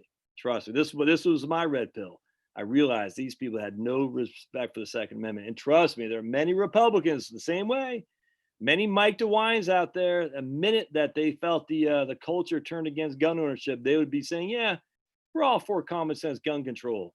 Many Republicans like that. But they're the minority in our party. And certainly the voters in the Republican Party are not like that at all. So anyway, once you see the light of the Second Amendment, you will quickly join the side of I hate to say liberty because I don't trust Republicans as far as I could kick them for personal liberty, but I do trust them that they'll at least listen to the base and say, we're not messing with the Second Amendment. We're not going to go to George H.W. Bush. They're going to ask me to raise taxes. I'm going to say, read my lips. No new taxes. And then he's going to get steamrolled by George Mitchell of Maine to raise taxes to reduce the budget deficit. And of course, the budget deficit didn't get reduced because George Mitchell lied to him. And Bush said, read my lips, no new taxes. Then he raised taxes. No. Republican Party is not for your freedom any more than the Democratic Party are, other than the Second Amendment, that's for sure. All right, so Jill says she's paying about $800 over the state law limit of 1%. That's what makes me mad. Take that to the county. Yeah, they'll say, come back later, COVID-19. Rapid City and Sioux Falls are pretty nice if you love hiking nature. I can't do those winters, though. I tell you, my man Christian from, I interviewed him, realtor from South Dakota. He said he's from Colorado Springs. He goes, Rapid City is actually milder than Colorado Springs in the wintertime. I don't know. I've never been there. I have a sneaky suspicion if I went to Rapid City, I'd be disappointed, like I was when I went to Colorado Springs. When I went to Colorado Springs, I said, it's beautiful. The town is not, and the surrounding towns are not. And I just remember thinking, man, I thought it was going to be this glorious mountain city. I was going to love it, never want to leave. And I was like, it didn't do it for me. I'll never forget. And then you go down to Colorado, and it's like the Air Force Academy. You're thinking there can't be all these bums in the streets, right? Well, there were. I'm sick of bums in the streets, man. Sick of that crap. And I just, had to deal with all that when I worked in Center City, Philadelphia. It's not just bums like freaking the typical. I don't know if you watch Teen Titans Go, but they got Stinky Joe or Sticky Joe, the bum. And he's a good character, but it's not Sticky Joe the bum. It's young people, man. It's just like tattoos all over the place. I'm like, man, if you got the money for tattoos, you don't need me to freaking give you money. That's for sure. It's just young people. It's like, why are you getting a freaking job, dude? And then they give you hostile looks. And then, of course, some would say, Jesus loves you. It's like, man, don't even do that stuff. Every single time I go to Philly, it was just all shapes and sizes. You're like, I just, and you just ignore them. But it's like, can you just stop? Especially to get on the Ben Franklin? What was the bridge? Ben Franklin Bridge. If I'd ever drive into the city, I never did. I always took the train, but every now and again I drive in the city to see like a Flyers game or something like that, and just be sitting on the I think it's Franklin Bridge, just waiting for you. Like, oh god. I mean, you just ignore them, but still, no one wants that. And then on the other side of I think it's Ben Franklin. I'm sure it is. On the other side, New Jersey side, there's this huge tent city, huge, just under the bridge. And I'm like, dude, what's that about? Electricity. Oh, let's see. Is there a gun stock to invest? Yeah, you can always invest in what's the one I was Smith & Wesson. Many moons ago, Dan, I had talked about, I'm drawing a blank. It had a good dividend. I can't remember what it was, but absolutely. I hope these 2A newbies know who defends this freedom. Exactly. 2A defends the 1A. I moved to Northern Tennessee, so much better than Colorado Springs, Northeast Tennessee. Yeah, man, right on. The Northeast Tennessee. I love Johnson City, but I almost took a job. I said this, I think, to you last week, but there's just not that much to do. And now they're getting rid of minor league baseball up there. It's going to be even worse because they have Elizabethton, Kingsport, Johnson City. They had all these little Appalachian League teams. It's awesome, but I think they're all getting rid of them. Well, the Whitman Bridge right on, Whitman Bridge is South Jersey. Franklin's going through Camden, right? I think, right, Mark? The Whitman Bridge is going through South Jersey, if that memory serves. Where do you recommend? Oh, yeah. So where do you recommend in Northeast Tennessee? We got a couple of people asking that, man. Right on. So Ward Bay and Rick had traveled many places, and he wasn't that taken with Rapid City either. He said it just didn't do it for him. Look, and everyone to each his own, that's for sure. Yeah, Ben Franklin. Yep, Camden. Yep. Camden had no. Yeah, but I mean the South, like the Alabama part of South Jersey. You know what I'm talking about, Mark. The South Jersey, they consider that the Alabama part, which is Texas is bad on property taxes, Quincy. I did a video the other day on Texas versus Arizona. I'm working with a couple now. And Texas is just more expensive. There's no two ways around that. And they're going to move to Arizona to save taxes. It's just that simple. The property tax in Texas, sales tax in Texas, there is no state income tax. I get it. But again, the state income tax isn't the bear. The Fed income tax is the problem. So for many states, the state income tax isn't what's doing it. It's the locality, it's the property tax, local tax for sure. And when we lived in Bernie, we were paying $7,000 a year in property tax on a $300,000 home. And that's friggin' ugly, man. You know what I'm saying? And that Bernie's in South Texas, right outside San Antonio. It's a beautiful place. A little bit too hot for old Josh. Not enough trees. But it's beautiful. It's right in the beginning of the hill country for sure. Property are bare. I know everyone forgets about property taxes, man. Everybody does. That's the problem. Everyone thinks income tax. Income tax is the least of the three. Burlington, Vermont, if you're on the liberal side. Kingsport, Kingsport didn't do much for me, Jeff. I'm not gonna lie to you. They had the chemical industry there, the chemical plant, Eastman, and that provided most of the jobs, but they're shutting a lot of those jobs down. Had a stink, a smell, and there's just nothing to do. I mean, it's literally nothing to do. ETSU's in Johnson City, Eastern Tennessee State University, and they actually offer a degree in bluegrass, which is pretty cool. Now, if you could get that online for $2,000, I'd probably take that, but I'm certainly not going to pay a full freaking college degree to study bluegrass, especially if you got to do. I'm sure it's only a matter of time before you're going to have to do sensitivity training and all that as well. Mary filing separately for snowboarders. I'm not a big fan of Mary's filing separately. Gus, I'm sure there are instances where it makes sense. Look, I've talked to tons of CPAs. I've done taxes, very few times, and I've been on 8,000 million webinars on this. There's some specific instances which just slipped my mind, but not very often does it make sense. If I were to move to Tennessee, it'd be from Chattanooga up through Loudon, Tennessee, that whole corridor there, and then over to Eastern Tennessee. So if you look at Tennessee, we'll just say Johnson City south. Now you're really talking. You're talking the Wayback Machine. If you start going south of Johnson City, it's not. It's the Wayback Machine. Just be advised, because I worked in Kingsport. I knew we had people I worked with from that neck of the woods, and let's just put it this way: it's hill country, hillbillies, old school, and that I don't say that negatively, but it's not what you would expect in terms of like, oh, they're welcoming in open arms and stuff like that. It's not saying they're mean, but just it's what you'd expect. There's no other way around that. And some of the stories I heard is like, wow, that must happen in the 50s. No, just 20 years ago. You're like, really? And not stuff that you would not be proud of if you were part of that. Anyway, it's freaking insanely beautiful. Oops, no Pablo. And I mean, and the people are freaking awesome for sure. It's just there's not that much to do. So if you go from say Johnson City down to Hendersonville, North Carolina, over into about the Chattanooga, up through Loudon and up to not Nashville, you hit the road where you're going over to Knoxville. I'm not moving to Knoxville, not moving to Nashville. But that corridor is fantastic. It's insanely beautiful. Oh my goodness, it's fantastic. And that's North Georgia too. Blue Ridge, Lake Clayton up there. This whole corridor is freaking fantastic. I mean, basically, if you look at Chattanooga, Huntsville, Alabama, over to Greenville, South Carolina, that whole triangle right there. Oh my goodness. Yeah, Chattanooga, Huntsville, Alabama, Greenville, South Carolina. You got to go through Georgia. That whole triangle is insanely gorgeous. People are great, cheap cost of living, freaking wonderful weather. It is fantastic. And all those towns, Huntsville got a university there. Greenville is freaking booming. Chattanooga's got a university there. It's booming. North Georgia's booming. It's just my goodness. Never been to Murfreesboro. That's Central, right, Jeff? Central.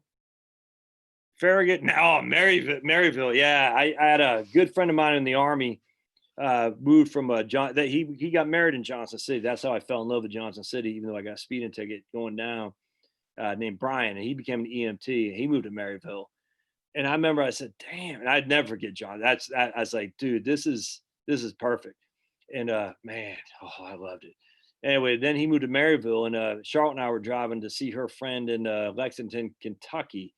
And we stopped at Maryville to see my man Brian. And I was like, man, this town's awesome. Then that was 25 years ago, but Maryville is fantastic. Tennessee's great. I visit family, Eatonton, Georgia.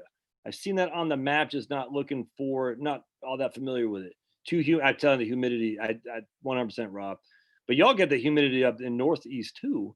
But it's not as hot, so it doesn't feel as bad. But the humidity here, I mean, it was, it's like today was 86 outside, but it felt like 98 or something like that. And I mean, and I was out there, and I just, I was having a hard time.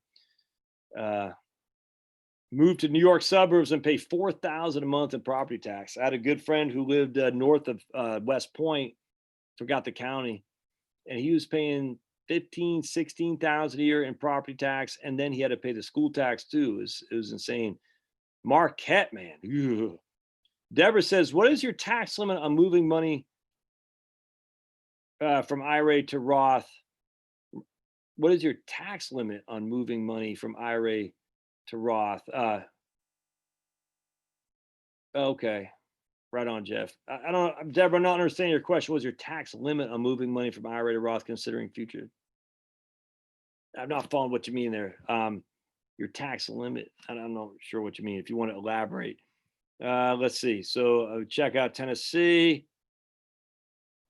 That's right. You ate from around here, but you got a pretty mouth. That's right, man. That's North Georgia.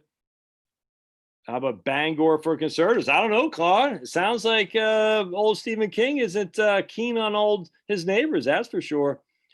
I love Corpus Christi. Oh my goodness. I love Corpus. Where are you from, Claude? What state you in right now? You said you're looking for a relocate to a cold weather state. Hey, Prairie Mark says, I'm looking good, lost any weight lately. I just been working, dude, and walking. I've been doing my 5-mile walks a day. And then lately you've been just out there shoveling freaking dirt. Cause we're getting this pool installed and I'm doing all the landscaping, and Charlotte's out there buying all kinds of stuff to plant. And I'm the one, we got, a dump truck of dirt, which I'm moving. And that seems like the pile never drops. And then, and I've been planting all kinds of stuff for her, and just walking is good. I've been eating great. In terms of, I still like my ice cream. I ate a pint of ice cream last night.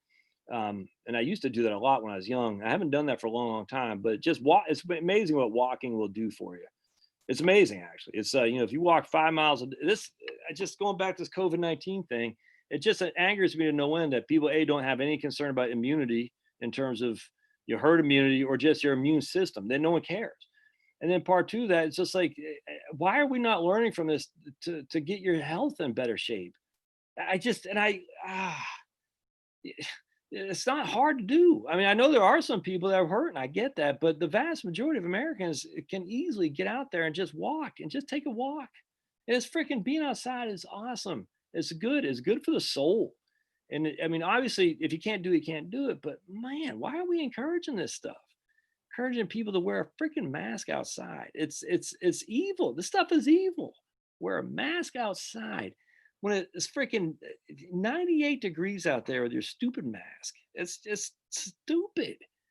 And I'm just sick of it, man. It's virtue signaling. You see, old Fauci had a mask on when he threw out the first pitch at the Nats game, but then he was up in the freaking stands with his mask, around his neck, with talking to people on both sides of him. I say, you're a freaking clown. But I don't want you to wear a mask, Fauci, but you're a clown. Clown. Just again, 3 months ago, we don't need to wear masks. Something happened. Something. Bill and Melinda Gates or something said, hey, we need to police this up. Too many people are saying masks aren't good. That means they're going to think they don't need mandatory vaccines. Something happened. I'm telling you, man, I can't prove it. Can't prove nothing. But it's just weird how that just turned on a dime. Strange to me. But I appreciate Prairie Mark. I feel good. Corpus Christi is freaking awesome. We used to go to Port A. I always forget your name. Who wrote AO12345? Homer. I'm just gonna call you Homer until you tell me otherwise. We used to go to Port Aransas a lot and go see the Corpus Christi Hooks. I love Corpus Christi. It's like a real downtown. They got a double A baseball team, the Texas League. You go fishing. They got that big Navy boat. The only problem is the water is not very refreshing. They have those oil sands out there, which are kind of nasty. They are nasty. No other way around that. And then the water's too warm. I'm telling you, man, we go swimming in Port Aransas, jump in. You're like, it's like you're going into Pablo's.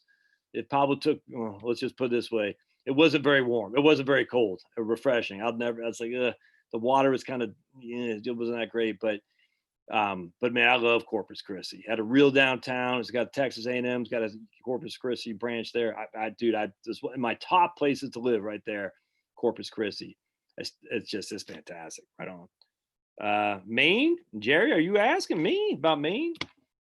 Dude, I love it. I don't think I can ever get my wife to love it. That's for sure. I was talking about man JP, this guy from Mississippi today in my video I did, and it was amazing how he was able to verbalize. I said, and he's a black guy. I said, JP, you must be Irish. The way you're able to spin words together is like poetic. It was okay. I said, man, it was funny because his last name's Page. I don't know if Page is an Irish name or what, but I was like, man, he was talking about, oh yeah. What's going on? He was talking about how Mississippi, how the wind going through the trees and all that stuff, and it's just like I was like, man, it's fan. But that's what I've always felt about Maine.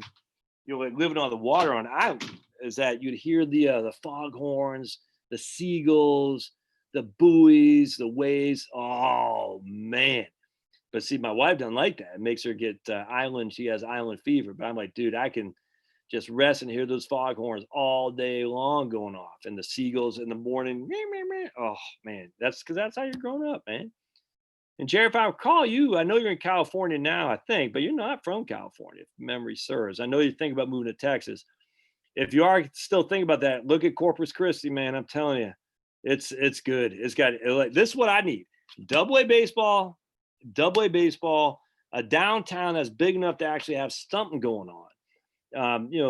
Chattanooga's Corpus Christi, probably perfect. About 200,000 people, double A baseball teams. Those kind of places are perfect. You got all kinds of seafood stuff in Corpus Christi. Chattanooga, you got everything, barbecue on the side. Just, oh man, fantastic.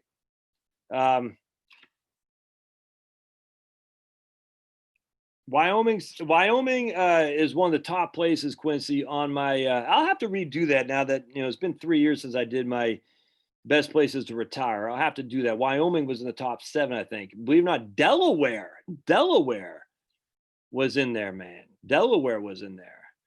Claude, don't forget, my man Styx Hexhammer is from Vermont, and he's a libertarian, so he likes Vermont. Styx Hexhammer, and he's on YouTube, and he's not a liberal by any stretch. But at the end of the day, Bernie was the rep for many moons. They got some clown as Republican governor now. It's no different than Charlie Baker in Massachusetts, Mittens when he was governor of Massachusetts. But Maine, we had Paul LePage. Now, Paul LePage was Trump before Trump. Paul LePage was homeless. I think he had like 12 brothers and sisters or something like that. Just freaking, I love Paul LePage. And he didn't care. It was awesome. And he moved to Florida because he said Maine taxes are too high. But Trump was up in Maine talking about opening the ocean for the lobstermen and stuff. And I can't remember what the whole thing was, because it wasn't that long ago. There was this word that we're going to run out of lobsters. Now the exact opposite. So they put all this regulation on, and now the lobsters are abundant, and the price of lobsters is like $5 a pound, which is insane. And because of regulation, once the problem went away, the regulation never did. Welcome to the world of regulation. So Trump was up there, and LePage was in there, and I watched it online, and he had all the lobster people, whatnot, and they're like, "Look, dude, the regulation is what's killing us. We can deal with the $5 lobsters, $5 per pound lobster. We can't deal with the regulation." And Trump, he's such, look, man, Trump is a clown. And he knows it. Trump's a clown, but he's like, "Well, would you guys like it if we did this?" They're like, "Yes." They're like, "Okay, we're gonna do that. Okay, you guys." It's like, "Yeah." And you can thank old Trump. It's just, oh man. Oh, what a nut. Oh, geez, Louise, it's funny the way he does it. And you're like, man, Trump, you're a clown, but in a good way. And Paul Page is up there. But hey, what I'm trying to say is Maine's eccentric enough to elect Paul LePage. Now, he didn't win, just like, and everyone's like, but he didn't win 50%. I was like, huh, where have I heard that before? Oh, Bill Clinton. That's what Bob Dole ran on. He said, I'm here to represent the 50%, 57% of the people who didn't vote for Clinton. That's because Clinton only got 43% in 1992. That's it. Only 43%. And he won presidency. And so Bob Dole assumed the mantle of the 57% who didn't vote for Clinton. But that's silly. Anyway, they used to say in Maine, you didn't get majority, you only got whatever. I'm like, well, your own governor, your own president had the same thing. And Clinton never won a majority of votes either, ever. You know what I'm saying? So they can all kiss my butt too, because I'm sitting there thinking, well, how come LePage, you're all harking on him? And LePage, just like Clinton, won 2 terms. He won 2. Anyway, Vermont will never get a Paul LePage, I can imagine, but Maine can. In fact, Maine is a good chance that one of the congressional districts will go red, which is pretty interesting because Maine has your very rich liberals that own a lot of the coastal properties. And I did a video on this. A guy from, I forgot his name off the top of my head, a guy from Manhattan. He married the Congress lady of Maine, Pingree, I think. I think she is married to him. And he is a big hedge fund guy. He bought just tons of things up there, and he like funded the hospital. So he spent some money on, to get, goodwill so he could do all this. Basically, he wanted to buy so he could build stuff for himself. And the way he did that was he basically donated, money to the hospital and stuff to say he really cares about Mainers. But he bought this land and he's building out, just like all these rich people do. Because that's his toy. Maine's his toy. And then he goes to Florida because he doesn't want to pay a state tax, because in New York, there's an estate tax. Florida doesn't have income or estate tax. So he has his liberal politics, his money made in hedge funds in New York City, buys up the land for his toys in Maine, donates just enough for people to feel good about him. I could have sworn his wife is a Congresswoman Pingree up there. And then he moves to Florida. And that's the problem with Maine. You get all these rich people that move up there that buy this coastal land. And it takes, it's no different than gentrification in urban areas that prices blacks out. Same thing. And it ticks you off because a lot of Maine's like West Virginia. Is about as poor as West Virginia, except it has the coastal properties. So no one sits there and says West Virginia is so beautiful, even though it's freaking West Virginia is insanely beautiful. Charleston, West Virginia I'm telling you, man, Charleston, if I could get my wife's from Virginia, so she'll never move to West Virginia. It'd be like me, Maine would never move to Massachusetts. But anyway, if you ever go to Charleston, West Virginia is freaking awesome. I love West Virginia. It's fantastic. And Maine's kind of like that. And except you got this huge, rich coastal area. So all these people say, Maine's so beautiful. And it is. It's freaking insanely awesome. But it's more than just the coastal areas. I love Maine, man. No other way around it. But if you get a chance, go to Charleston, West Virginia. It's fantastic. Not Charleston, South Carolina. Charleston, West Virginia is, at least I turned 21 there. And I just remember I was amazed by how awesome that town was. Not that big, but it's like right on the river. It's fantastic. I'm sure right now it's even better. West Virginia is not a cheap state to live in terms of taxes, but if you don't have to make a huge amount of money to live in West Virginia, you see what I'm saying? So because that, if you're making $60,000 a year in West Virginia, 40,000 of them on Social Security, you're not going to pay that much tax. I'm a big fan of West Virginia. Wyoming, Delaware is a good state tax-wise, incredible state tax-wise. Wyoming, South Dakota, Delaware, Tennessee, Georgia, Florida. Hawaii had great property tax rates for sure. Hawaii's property tax rates are second to none. And again, if you can maximize your Social Security, you're not paying that much in income tax. You're just not. Now, sales tax is through the roof there, and I've never been to Hawaii, so my man Starling on here, he's telling me how expensive it can be to live in Hawaii. So I'll never take that chance. But if you got some, maybe after-tax income, and you can afford it, Hawaii is a good place to live too if you could buy a home, because property taxes are dirt cheap. I don't know what it costs in terms of goods. I imagine it's expensive because they got to ship it and fly it out there. I guess you don't need to heat your home in Hawaii though. That's got to be good. It seems like I'm missing one other one. The Midwest is bad. The South is Alabama is fantastic. The whole corridor, Alabama, Mississippi, seems like Mississippi wasn't that good, but Alabama was good. If Alabama's fantastic. Georgia, Tennessee, North Carolina's not that good. Virginia's good, but they got now libs running the whole state, so I'm not sure how long that's going to be. Virginia was actually quite good. If you got out of Northern Virginia, we lived in Rockham County. The income tax is nothing hardly. The property taxes was nothing hardly, and then the sales tax wasn't that bad either. So if you get out of Northern Virginia and the Shenandoah Valley, from Newmarket on down to like Lexington, down to Christiansburg, dudes, oh my goodness, Botetourt County, Rockbridge County, Bath County, Rockingham County, Augusta County, going down to Virginia Tech. Oh, it's like Eastern Tennessee. That part of Virginia is just freaking awesome, without question. I guess that seems like I'm missing one. Washington doesn't have a state income tax. Oregon doesn't have a sales tax.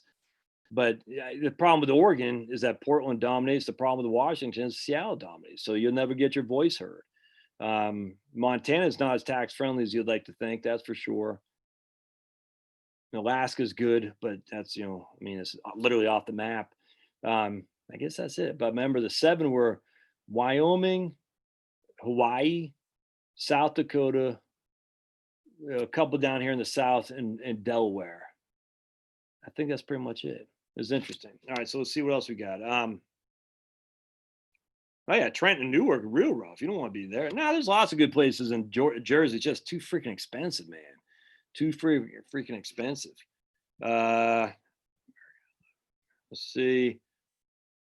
Hey, all right. The Qs and SPY paid dividends this week. Ooh, if that's true, they've already declared. Is it already X day? I'm not sure. Investment grows. So we don't. Ruger. That's what it was. John Capel's Ruger. Right on. That's what it was for my gun investment that I never made, but I thought that would be a good RGR if memory serves. Let's look up old Ruger here. RGR. Yep. And that was PE. Oh, wow. PE's 38 now. Wow, that's pretty high. I'm surprised by that. Dividend yield is 1%. So man, not that long ago, you got a 6.5 to 7% dividend yield on this. That was a few years back. Yeah, that is. Look at that. Look at this chart. This right here is current. Look at that. That's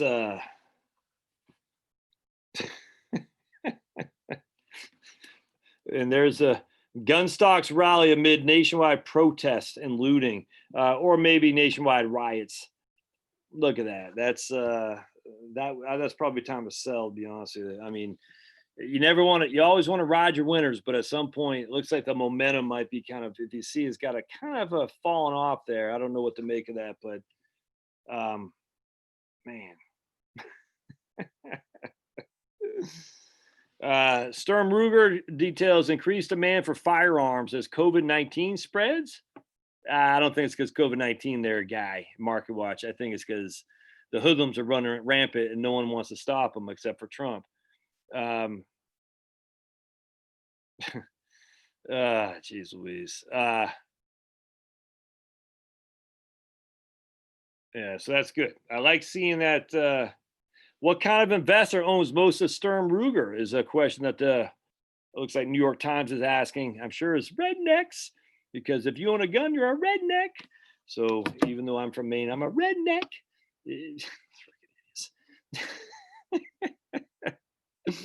I mean, they're trying to make us the other. I mean, that's what they're trying to do. If you own a gun, you are the other. How dare you? How dare you?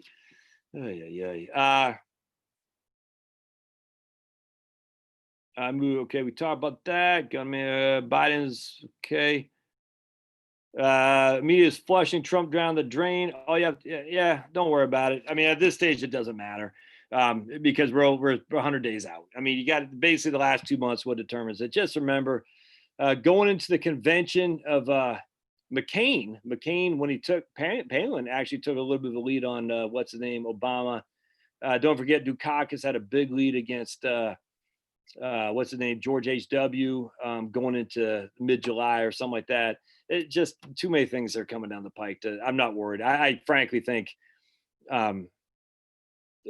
Well, we'll see. It's not, and they're still analyzing registered voters until they analyze likely voters, until you got a assessment of their breakdown of their demographics. Um, registered voters where 40% are Democrats. That's just a poll you just can't trust. You can't. It's got to be. I mean, and this is where polling is tough because you're saying, well, who do we expect to vote? Because it's likely voters first and foremost, but how are likely voters depicted? Are they depicted on their previous voting history or their likelihood of voting this upcoming election? Well, this is what Trump made headway, is that he said there's a bunch of Trump voters that hadn't voted for a while that are just underneath the radar of any pollster. And he was right. And it doesn't have to be many. I mean, even when Obama beat Mittens, it was 53-47. But I mean, that's a pretty significant thing. But that's not I mean, if Mittens gets, well, going back to Bush Kerry, if Kerry had 60,000 more votes for his side in Ohio, he's president. You see what I'm saying? And going back to Bush Gore, Mittens was he just sucked. There's no other way around that. McCain had Obama dead to rights if he just would have kept the momentum up, and he couldn't handle it. He just could not handle it. He sabotaged his own campaign, and Obama never looked back. But McCain had him. He did, and then he just let it go. And rightly or wrongly, we are what we are. But what I'm trying to say is that we're a fundamentally close country politically. And the issue is that Obama was able to bring some voters out that hadn't previously voted. And those people are not going to suddenly vote for Biden. This whole thing when they were saying about Hillary's got, I mean, they were saying this 3 weeks before the election. Hillary's got a 14% lead on Trump. I said, yeah, if Obama can only beat Mittens by 6 and McCain maybe it's Mittens by 4 and McCain by 6. That's what I think it was. I don't even think it's by 4 of Mittens. It's like 3.5. It's like 51-5 to 48-5 or something like that. But anyway, either way, if Obama can only beat McCain by 7 or 6 and Mittens by 3.5, Hillary isn't going to beat Trump by 4. That literally makes no sense. That's just dumb. And the same thing with Biden. I mean, Obama, like him or love him, like him or hate him, doesn't matter. He was able to get fired up a group of people who had never voted or doesn't vote very frequently. And he wasn't gonna, and Hillary wasn't gonna be able to retain those people. Those people who voted for Trump aren't gonna wake up and say, yeah, I like Biden after all. It's not gonna happen. Now they might not vote for Trump again. I suspect that's not gonna happen. But they're not gonna turn and vote for Biden. The issue is Trump, and the same thing with Mittens. The people who voted for Obama who hadn't previously voted weren't gonna suddenly vote for Mittens. It's just not gonna happen. And the same thing here. So Trump, his issue is he's got to keep these people on board with making them come back to vote.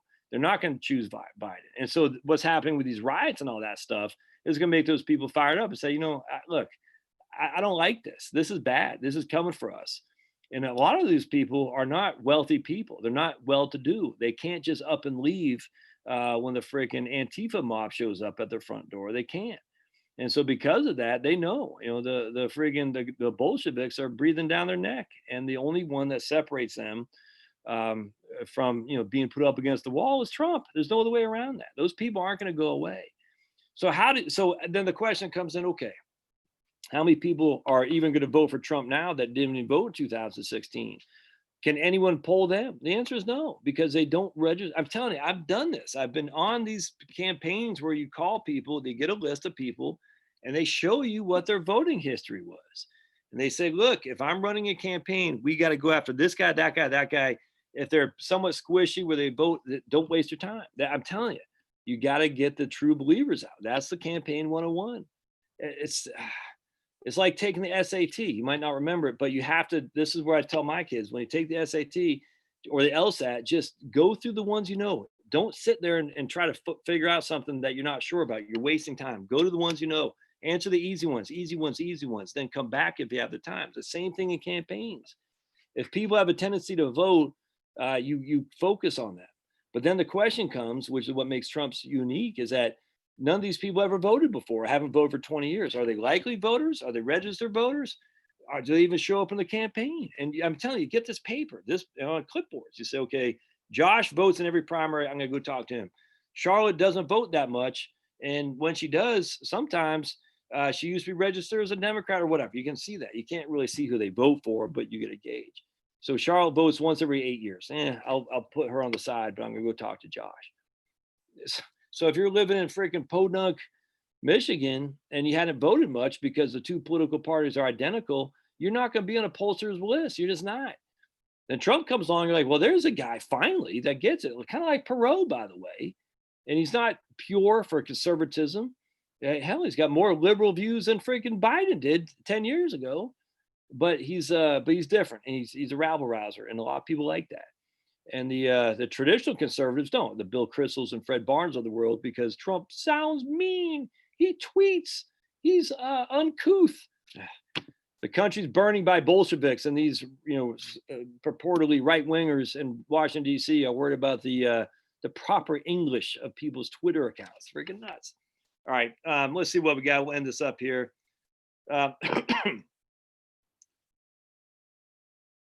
Yeah, I'm not sure what's going on with Kanye, but I like the fact he's out there rabble rousing. I'm a fan.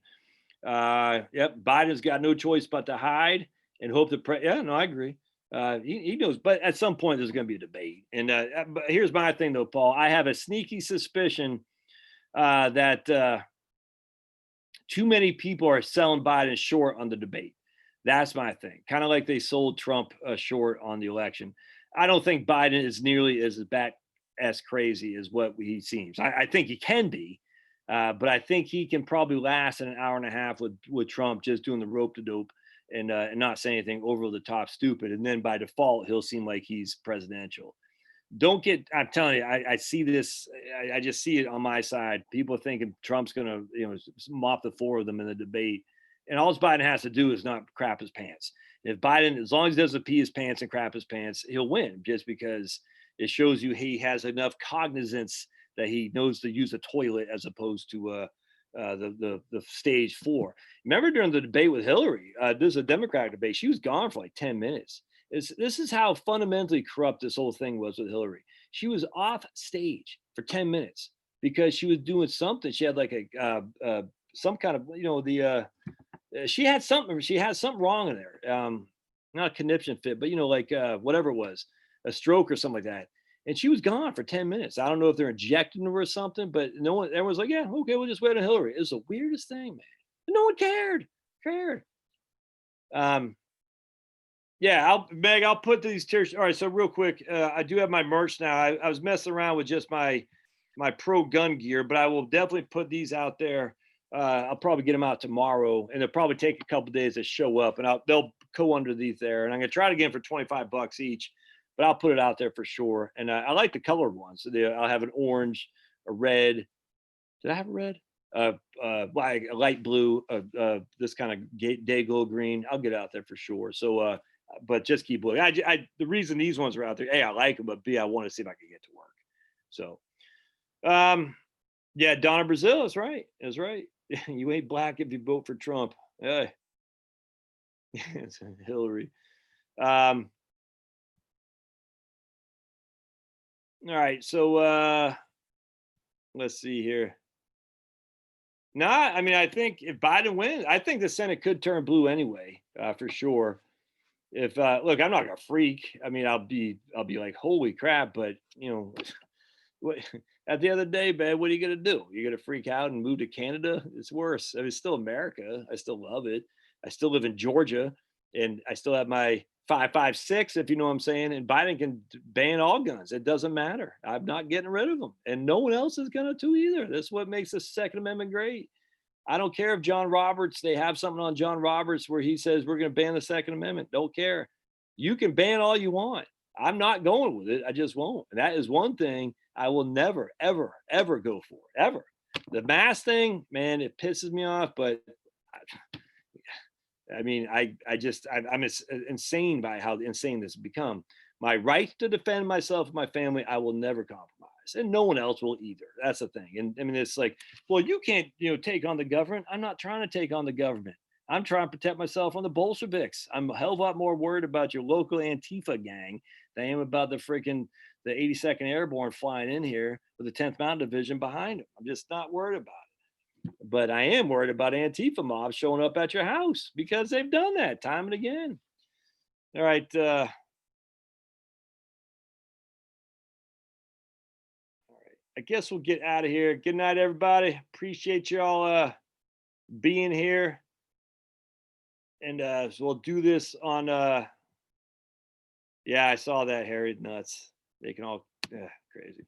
Appreciate you all being here. I will be doing videos tomorrow on the 2 things you need to do before you retire. And I'll make sure there is audio for that for sure.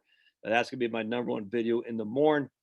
And then I'm not doing my Social Security things, a webinar. I got to get my Wellington book done. I'm committed to that big time. I know I've said that, but I have too many things in my head of this little lump of coal in my head.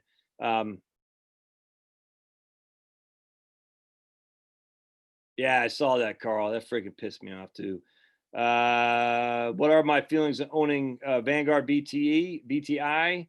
The downside is that we saw it. What happened, Medic, is that the downside is you took a 35% hit in from February 14th to March 23rd. But I look, I got no qualm. As long as you can deal with that, I got no qualm at all.